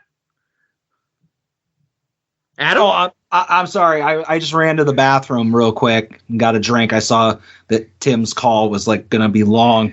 What did he say? I missed it. Well, he had a lot of nice things to say about you. Okay. You want me to play it back? Or? No, you could just sum up. He was really inspired by Eddie Kingston's promos in the Continental Classic. Okay. Yeah. Did he happen to mention how, me being an honorable man, I proposed that we just do kicker versus kicker to settle it all, and him being a coward, he turned that down? Did he mention that? No, you know what? He didn't mention that. That's an odd oversight. But you know what? We're live on the air, and since you reminded me, I'll go back and I'll listen to his call later. I should probably pay him. So we'll do that right now on the air. You didn't pay him yet? He won on Sunday. I said I would do it later in the week, and this is later in the week. So let's see. I know me. I pay my things immediately. I don't even have the stuff in hand that I'm paying anyway. Yeah. Well, I'm just holding on. I'm looking from up here. I see Dennis. Who's Dennis? Oh wait, there he is. I don't know if I have to edit that out. I just don't know who that person is. Okay, here he is. All right. It's very John Melendez of you. I just want you to know. I don't know who it is, I'm just reading the super chats. I don't know what they say. Let me. All right, dear. That's for one person. Dear Mr. Tim, please use this money to fix the damage you caused to your vehicle by parking in your roommate's spot selfishly and inconsiderately. Autocorrect's not fixing that. Your friend Adam. P.S. I hope your postal carrier rings your doorbell and triggers your dogs during working hours. Send. All right, let's review. Friends and family. People don't typically send money this way, Adam. Are you sure you want to send this message? Friends and family, doing that right. It's coming from an account that might have $100 in it. Sent. All right. He is paid. The nice thing is I don't have to pay two legs because he said he doesn't care about, he doesn't want to finish third. And that since he doesn't want to finish third and he did finish third, that means I just get to keep the money for third place. I think you give it to Todd. Well, no, he finished fourth. Well, and so technically I finished second, so it should just round up to the next person up. I think that's the rule. But again, two legs, if you want the money and you want to accept your third place, just let me know. Text me, message me. I'm sure the unbiased and impartial league commissioner would be able to rule on that and make a decision. I will, I will happily, I am the commissioner. I will happily give two legs the money. All he has to do is just accept his third place finish. I mean, that's not hard, Like privately or publicly? Whichever. He could text me. I just, I'll give him the money. In fact, if he doesn't want the money, he could tell me who he wants it to go to. I just okay. I'm joking about keeping it, but I'm not acknowledging that he's getting the money until he actually says that he will take the third place winning. But all right. Anyways, I sent the money to Tim, and I'll go back and I'll listen to his what seemed like overly long call. Like, what happened to wasn't there a Kevin Hellions rule here? Don't we limit these things? Some people have a special line that they could call if they want to. Tim might lose that access, but enjoy the money. All right, next call. Hello, gentlemen. Kevin here tonight.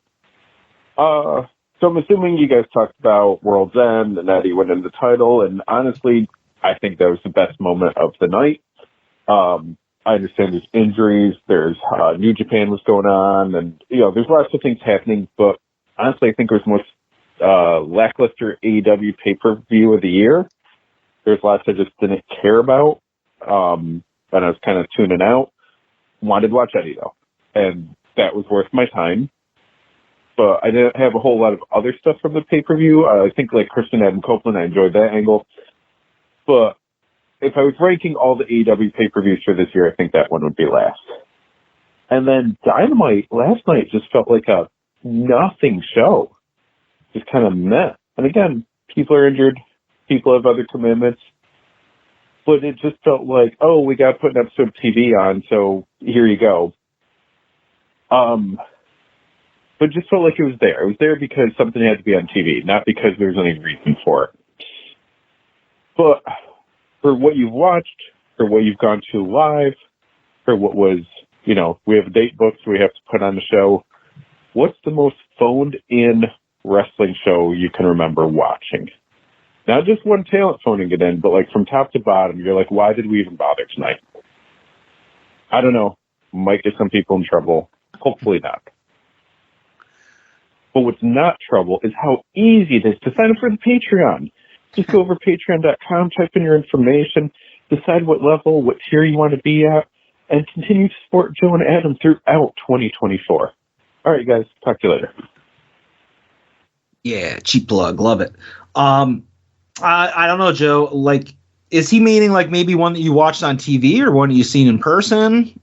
I think I just think in general, obviously I've seen some shindies where everybody on the card was just like bad in general. So it's not like they were phoning it in. It's just they were bad wrestlers, and they might have been trying their best at their level, Yeah. Like I don't think I've ever been like I've been to two handfuls of indie shows in my lifetime. I have not nearly, the back catalog that you or many of our listeners have, but I don't feel like I've ever been to an indie show where people were phoning it in. Maybe like a special guest, like a VIP host, was phoning in their appearance here or there.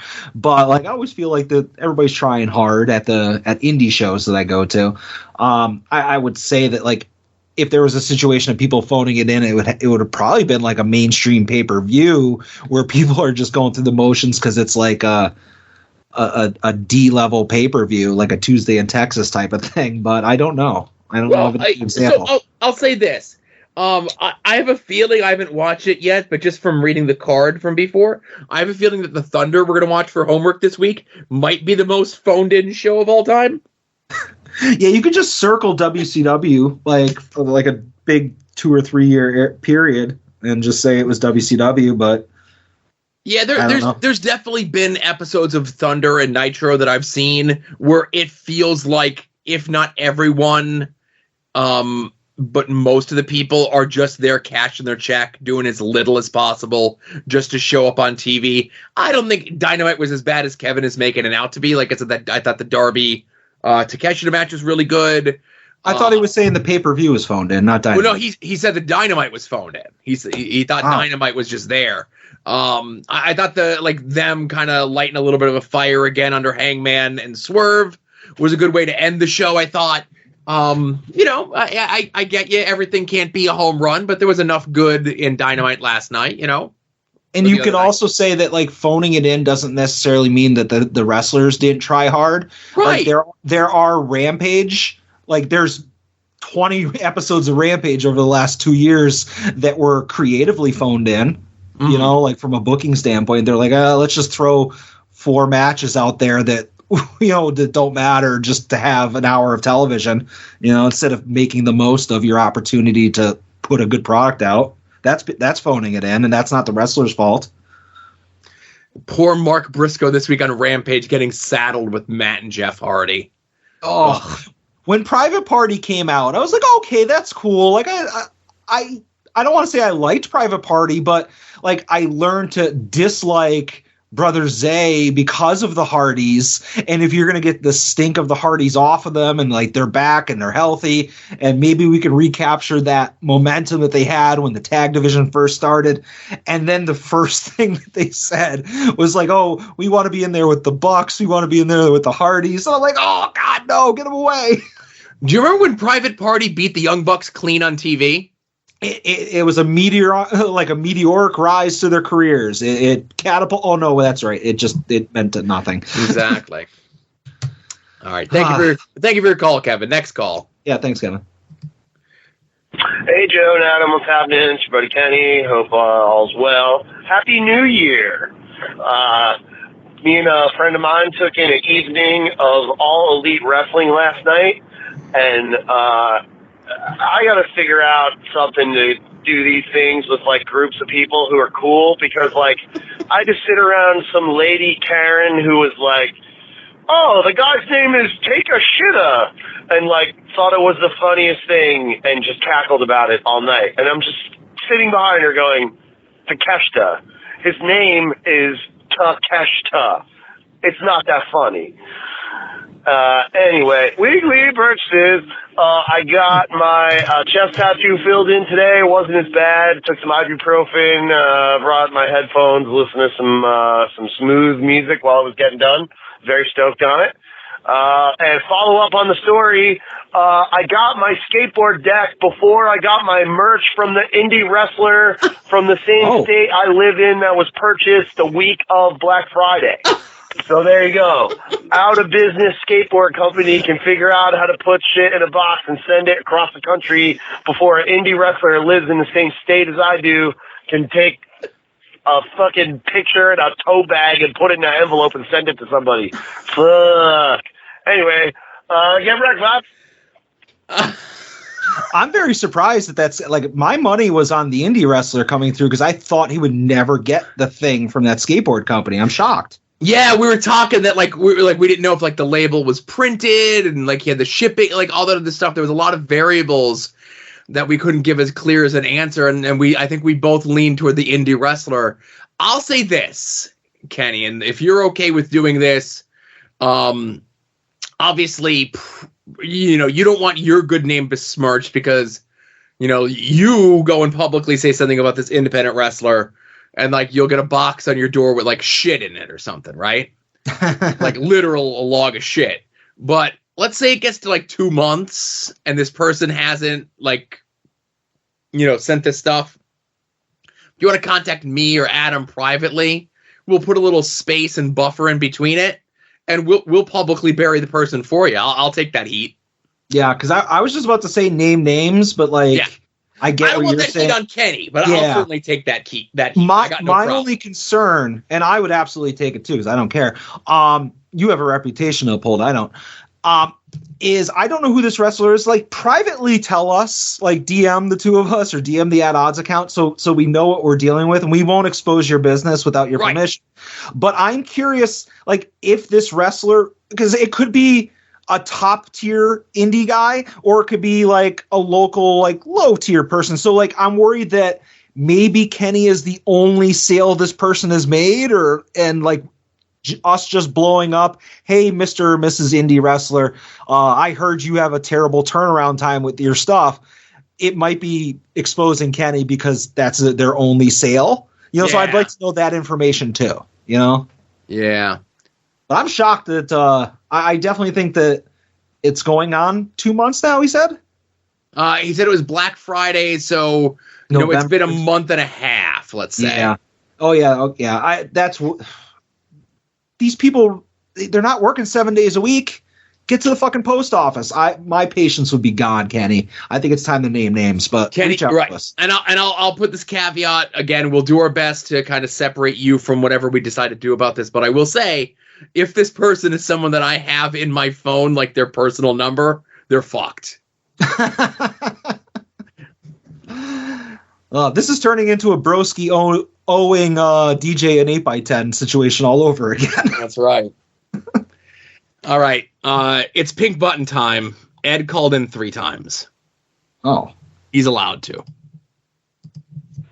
Man, Ed, I just watched that AEW pay-per-view. It literally just ended. And this funny shit. So, it was really bad. It was all really, really stinky. It was a bad show. But I like Christian using a little metal stick for a weapon. And I really liked when Adam Cole pulled up the devil mask just in case. You're all too fucking stupid to get what's happening. We're really gonna show you. It's so fucking funny. It was fucking terrible. Eddie rules though. That was fun. That was good. Yeah. KYE. All right. Before we comment on this, I'm going to play his next call. Okay. Oh my god! I can't believe I forgot. Twice in that world title match, MJF pretended to be a kangaroo. He's so concerned with his shoulder and losing his belt, but he's still to be like, no, guys, I have to pretend to be a kangaroo. It's my thing. This shit sucks. Holy shit. Oh, man. Oh, bye. I will not stand by all that MJF slander. You're just a bunch of anti-maxers. I don't approve of this. And that's maxers with 2 X's, Joe. You screwed that one Damn up. it! And Adam Cole had the mask for people that maybe need a little visual aid. Don't disparage Adams in wrestling. We're all good. I will say this, though, Ed, I have it on good authority. I called in, might have called in a couple favors for this. But because Ed was so dissatisfied with the pay-per-view, I got Tony Khan to agree to refund Ed the full price that he paid for the pay-per-view. He just needs to send to me and Tony Khan his receipt for the pay-per-view that he paid, and his home address so that they could have somebody come out, and I don't know why they're doing it as a hand-delivered cashier's check, but I was told that they want to be able to see and find Ed personally so that they can reimburse him the full price that he paid for the pay-per-view this past weekend. That is mighty generous at TK. I'm very happy for Ed. I mean, gonna get that full refund, baby. It sounds like just free money waiting for Ed, right?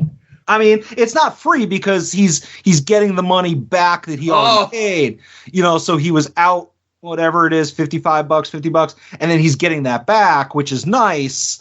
But I mean, you definitely can't turn that down, you know? Right. You'd be a fool, right? Exactly. Anyway, Ed did call back one more time.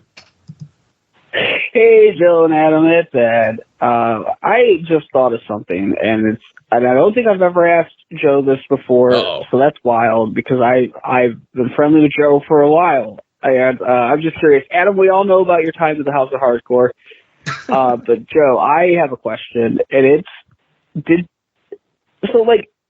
ever in Chikara, did they try to get you to work a match? Was it ever discussed even? Because you know, like how sometimes non-wrestlers will work matches, like old Mean Gene teaming with Hogan.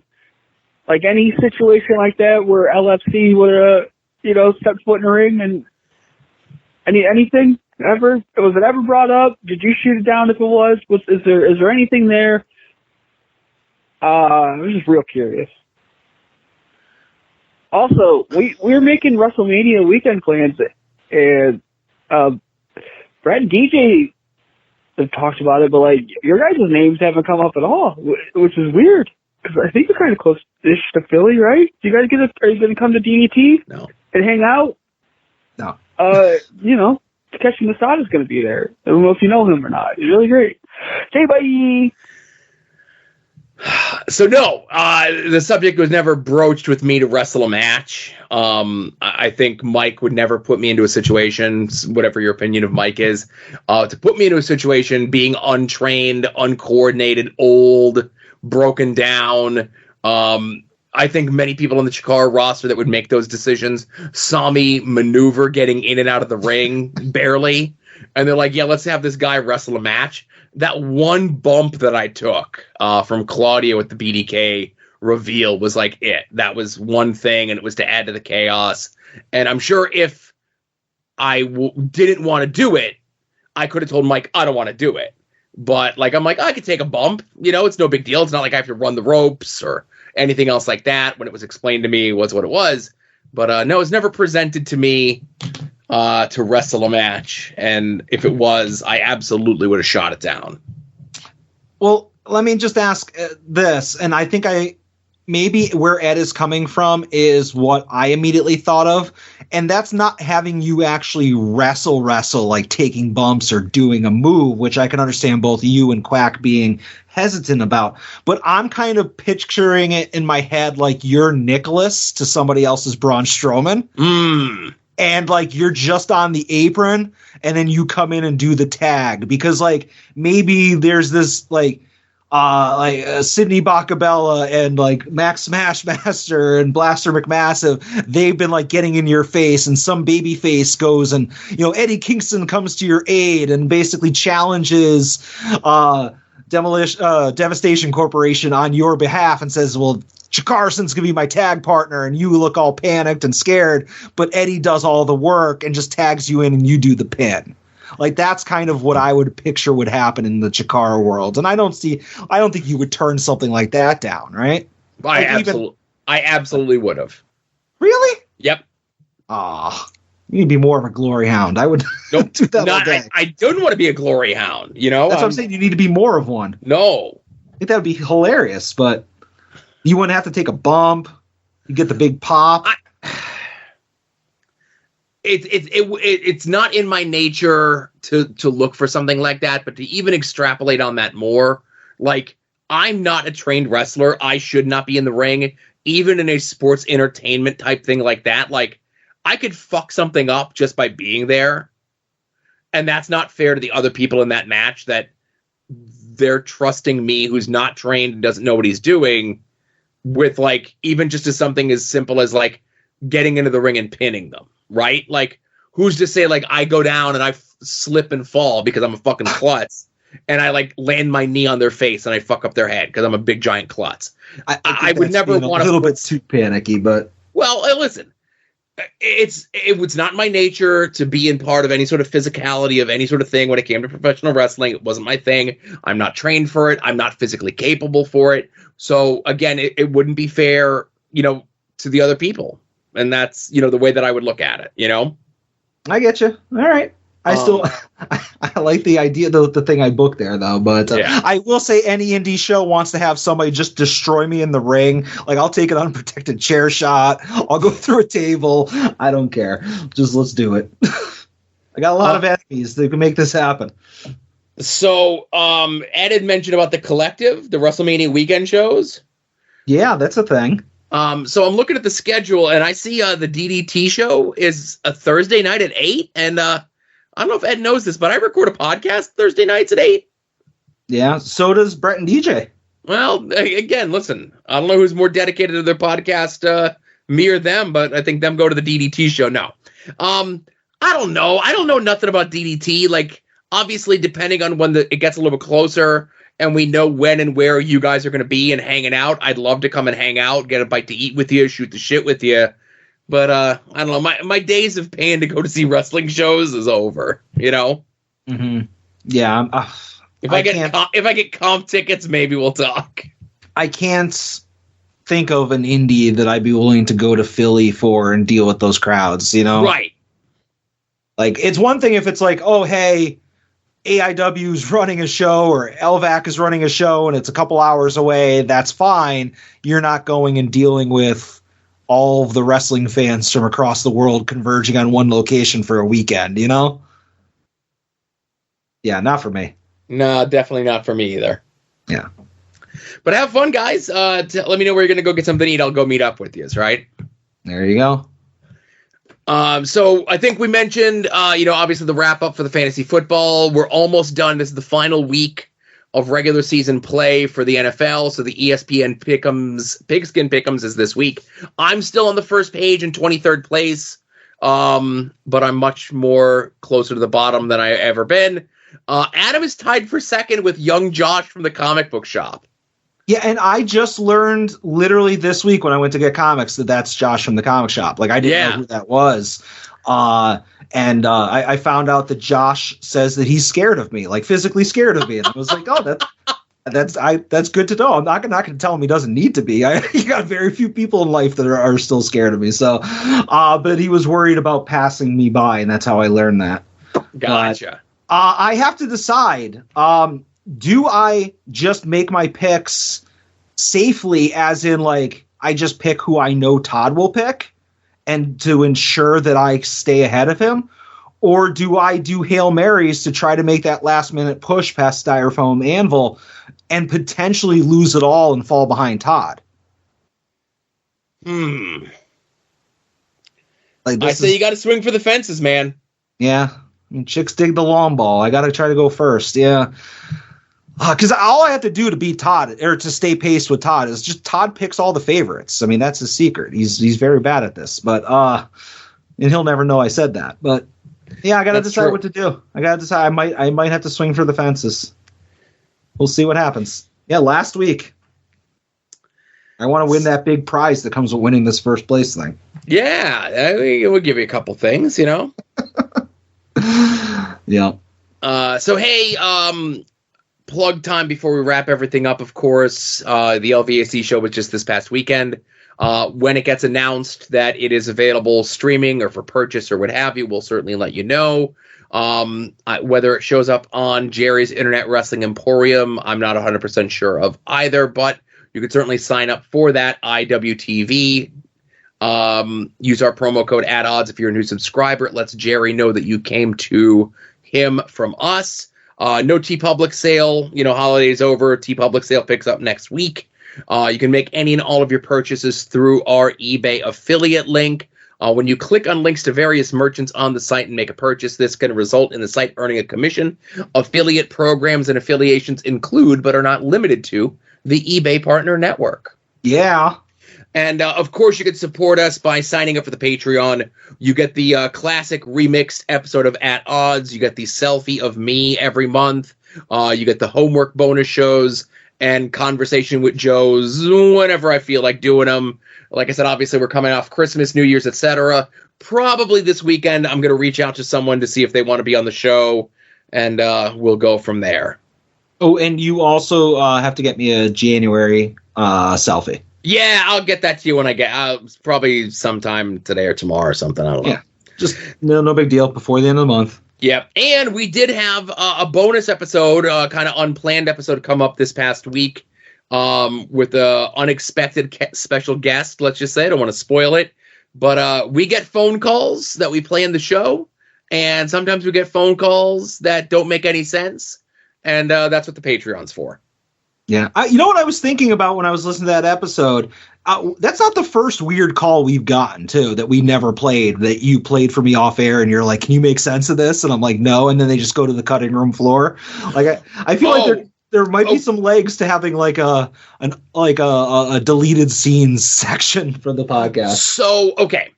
There were times. So the call that we got was wrestling related, let's say, right? Yeah.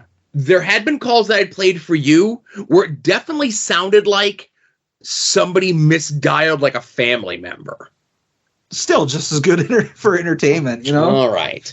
You need to have a disclaimer at the beginning of the voicemail that, like, because you clearly say, you know, like, I don't know exactly the verbiage, but, like, thank you for calling the At Odds with Wrestling voicemail. So, like, if somebody then goes on and says, hey, Bob, make sure you pick up, like, a roast chicken on the way home, like, that's on them for, like, not listening to the introduction. So, like, put something at the beginning and be like, by calling this line, you authorize At Odds with Wrestling to monetize you for our Patreon. I don't know, but I think there's enough of a disclaimer there. But what I'm getting at is that wasn't the first time something like that happened, but that this call on this most recent Patreon episode, definitely a head scratcher. Exactly. My roundabout way of getting there. But speaking of roundabout ways of getting there, listen to these podcasts. Longbox Heroes After Dark, We Need Wrestling, Porch Talk, Viewer's Choice, Indie Wrestling Guide. Check out the Stink Sheet Christmas Party episode. They actually went to their corporate Christmas party, put a microphone in like at the table and recorded what happened. One of my favorite podcasts in the post-Hayabusa world that we now live in. Wings on Wings, Hayabusa. Sure, there'll be a new episode any day now. And Final Wrestling Place. I need anabolic steroids from this doctor right now. Anabolic steroids is a logical next step. Because steroids are awesome. I don't care what anybody says. One of the other podcasts that I listen to after Disaster, it's called. It's kind of spun out of the post show for Love Lines when Love Lines was still a thing. It's a Patreon only podcast. They've done bits in the past, where they're like, oh, this year we're going to get into skateboarding, or this year we're going to get into machetes, or whatever it is. Get into machetes. Get into machetes. So this year, they're toying around with the idea of all of them getting on HGH. Okay. So, listen, chicken and rice is sweeping the nation, is all I'm saying. We should do, you know how like you go to work and they'll be like, oh, we're going to have like a fitness challenge, or we're going to weigh in and like we're all going to try to lose like 100 pounds as a team. Yay. We should do the opposite of that as a soon to be named network, and we should all go on chicken and rice. Got to get the good stuff, though, right? Well, again, I mean, whatever. I don't know. I'm not in that world. Just put something in front of me and tell me how to consume it. Tell me how to cook it so I don't undercook it. You know? Okay, I'm picking up what you're putting down. Yeah, I think that would be a great team building exercise, literally and figuratively. And look, I think that's a great idea. Marcus, get on that for us. It's time for your. Did I forget anything or no? It's time for your favorite part of the show. Yeah, let's just go to weekly purchases.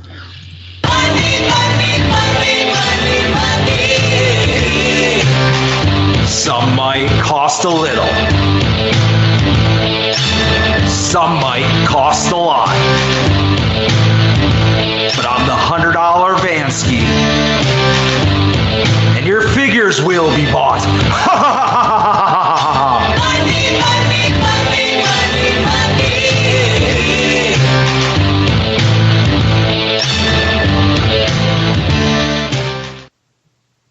Yay, Joe, it's Eddie Kingston week. Dun, dun, dun, dun. It's happening. Yeah. I'm glad that we let everybody. We broke the news last week on the podcast about the Eddie Kingston figure going on sale at 4 p.m. Eastern time. Right. And we were able to get our 1 of 3,000 shop Eddie Kingston figures.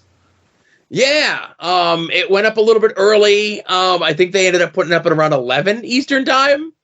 Yeah, they originally advertised. They didn't advertise it, but I think there's like a Discord for maybe like patrons or something for Pro Wrestling Tees. Ugh. And yeah, like imagine fucking subscribing to a fucking Patreon for them.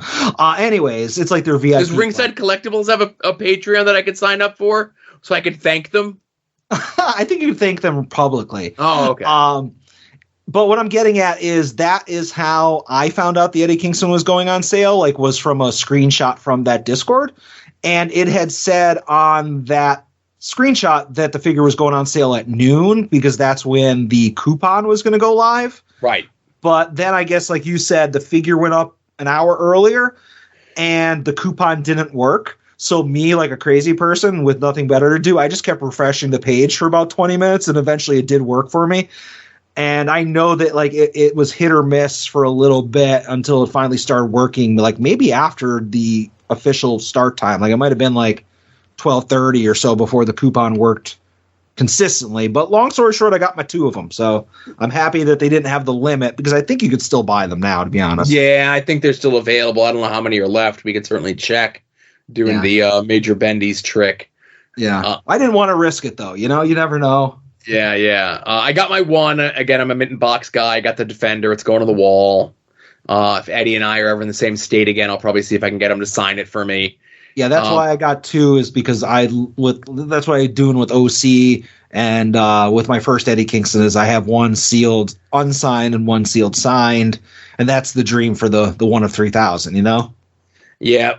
But it was a thing where, you know, you were messaging everyone that it was available, and I was out and about picking up lunch for my kid, and I was trying to do it through my phone because I was afraid I was going to miss out on it, and the promo code wasn't working when I was trying to access the site through my phone. I thought it was a faulty Google Chrome. I came home, I did it from my PC, and it worked just fine. So whatever, right? It was just a weird confluence, but I got it to work, right? Yeah, no, I'm pumped. You know, I hope that both of mine don't come pre-stomped because you know that has happened with some of these, but man, it's such a cool figure. I just hate, and I get it, but I hate the fact that his t-shirt says like Kingston Era or Kingston EK or whatever it says on there. Like I get you can't do the Yankee logo, but you could have just had it say New York. Like the Yankees don't own the term New York.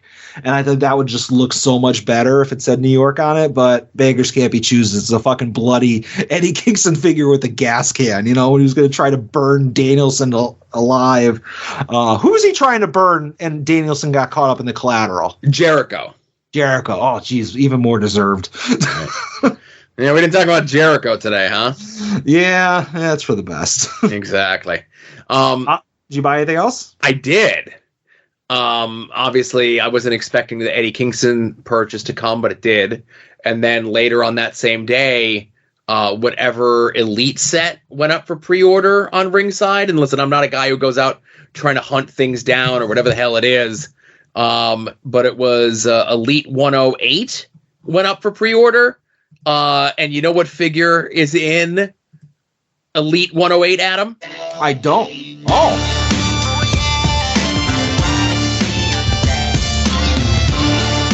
So I had to pick that up. Luckily, he's not the chase or anything. It's just the one. Obviously, I did not get the chase of the basic. But again, if I get it, I get it. If I don't, I don't. It's no big deal. I did give the extra one to my nephew, and he loves it. I got to get him more stuff. You know, Brett and Kevin Ford have been very gracious in sending me a lot of stuff as they've been filtering out their collection to give to my nephew, and he's been very appreciative of that sort of thing. But yeah, I had 2 figures in 1 week. That hasn't happened in forever. I mean, that's well, technically I bought 2 Eddie figures, so we're tied. But I was going to say, like, how often do you have more figure purchases than me? But yeah, I don't have any other figures, but that's awesome. I think Chelsea's the chase in that series, if I'm not mistaken. But if I see an LA Knight, obviously if I see the basic chase out and about, I'll grab it and let you know. But if I ever see the elites, I might grab it for myself. I don't know. It's been so long since I've seen a WWE Elite in a store that I almost forgot what they look like, Right. I do have another purchase. I was at the pay-per-view at soon-to-be-named Network North with all the boys, the boys, and I was getting itchy during the pay-per-view. I had a little bit of Eddie Kingston mania running through my veins, brother. And during some of the earlier matches that I couldn't give a shit about, I was on eBay, and I was just searching for different Eddie Kingston stuff that I had seen before and maybe checking prices. And I decided to pull the trigger on something, Joe. And I'm going to send you a picture over text message. It's coming now. It is not his rookie card because I already have his rookie card. His rookie card is the Chikara card. But as best I can tell, this might be his second card. Okay. From 2018. There's not a lot of Kingston cards that come up for search. But this is a Beckett graded mint 9, and I looked at the population report of this this card. There are 3 9s in existence. There are no 10s. And for PSA, because a lot of the new, like, here's the thing, like you listen to like Major Pod, and they're all like card experts, and all they talk about is PSA. Like, they started collecting cards during the pandemic. Give me a break. Beckett's really good. Anyways, PSA's highest, I think, is like a 7. So technically there are no 10s. So I grabbed this. Eddie looks badass in it because he's got like the bandana covering his face, like he's, about to rob a train, and there's none graded higher. So I was like, you know what? I have the Chikara card. I actually have 2 of those. I really need to send them out to get graded because I looked up the Chikara card on PSA, and there is 1 PSA 6 of that Chikara card. And I'm not saying that mine will get a 10, but I mean, they're in decent shape. So even if they came back an 8, they'd be the highest ones. Yeah, no shit. So I might send those 2 Chikara Eddie Kingston cards out to get graded. But now I have this, which I think is his second card, like I said.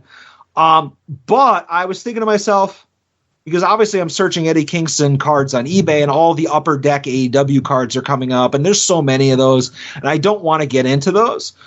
But I was thinking, what's the harm in collecting all of the pre-AEW Eddie Kingston cards? And I don't think there's very many, because the only ones that came up was the Chikara one, the one that I just bought where he looks like he's robbing a train. The AAW one, yes. Yeah. And this one that I just sent you, which is, I guess, from the same promotion just a year later. Yep. And it's not graded, but it was cheap. And so I bought that. So I bought 2 Eddie Kingston pre-AEW like indie cards. And I don't know if this is all 3 that he has. There might be more, but I'm going to keep an eye out. And if I can buy like a cheap, whatever, here's an Eddie Kingston GCW card or an Eddie Kingston whatever. If they're cheap, I'm going to buy them. I'll try to have all of the pre-AEW Kingston cards. That's my new collecting, my new collecting goal. And that's on that card that you sent me. That's him stretching out Trevor Lee, who you would know better as Cameron Grimes. To the moon. Yep.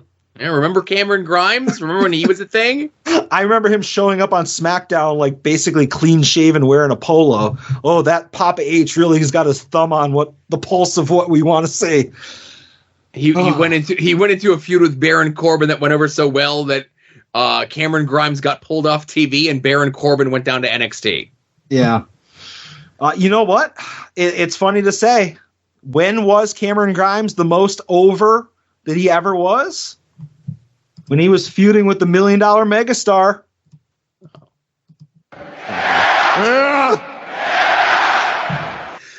He had to be his butler. That's right. So tomorrow on SmackDown, they have the big match to determine who's going to get the shot at the Royal Rumble against Roman Reigns. It's LA Knight versus AJ Styles versus Orton. It's very clear it's going to be Orton, and I assume that it's going to set up a match somewhere with LA Knight and AJ, whether it be at the Rumble or at the Australia pay-per-view. Mm-hmm. I know a lot of people are saying that they're going to try to extend the Kevin Owens, Logan Paul thing to WrestleMania, but I'm pretty sure that they're going to pull the trigger on that for Rumble, and they're going to do LA Knight, Logan Paul at Mania. That's, where my predictions lie for what LA Knight's trajectory, career path, etc. is for the next 3 months. I feel bad for Logan Paul having to carry LA Knight through a match like that. Can LA Knight keep up with them? How dare you? I'm kidding.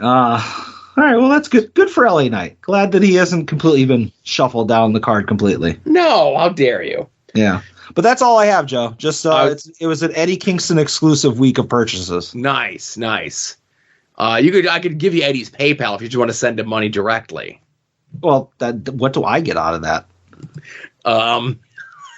Maybe a nice message back from Eddie saying thanks, bud. That might be worth it.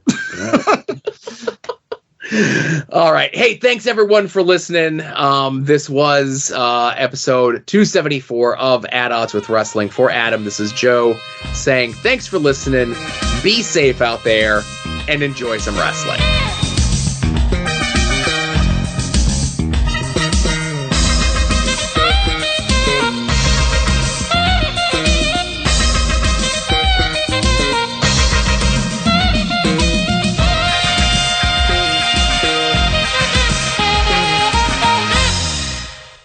You're listening to the soon-to-be-named network, the Lamborghini of podcast networks.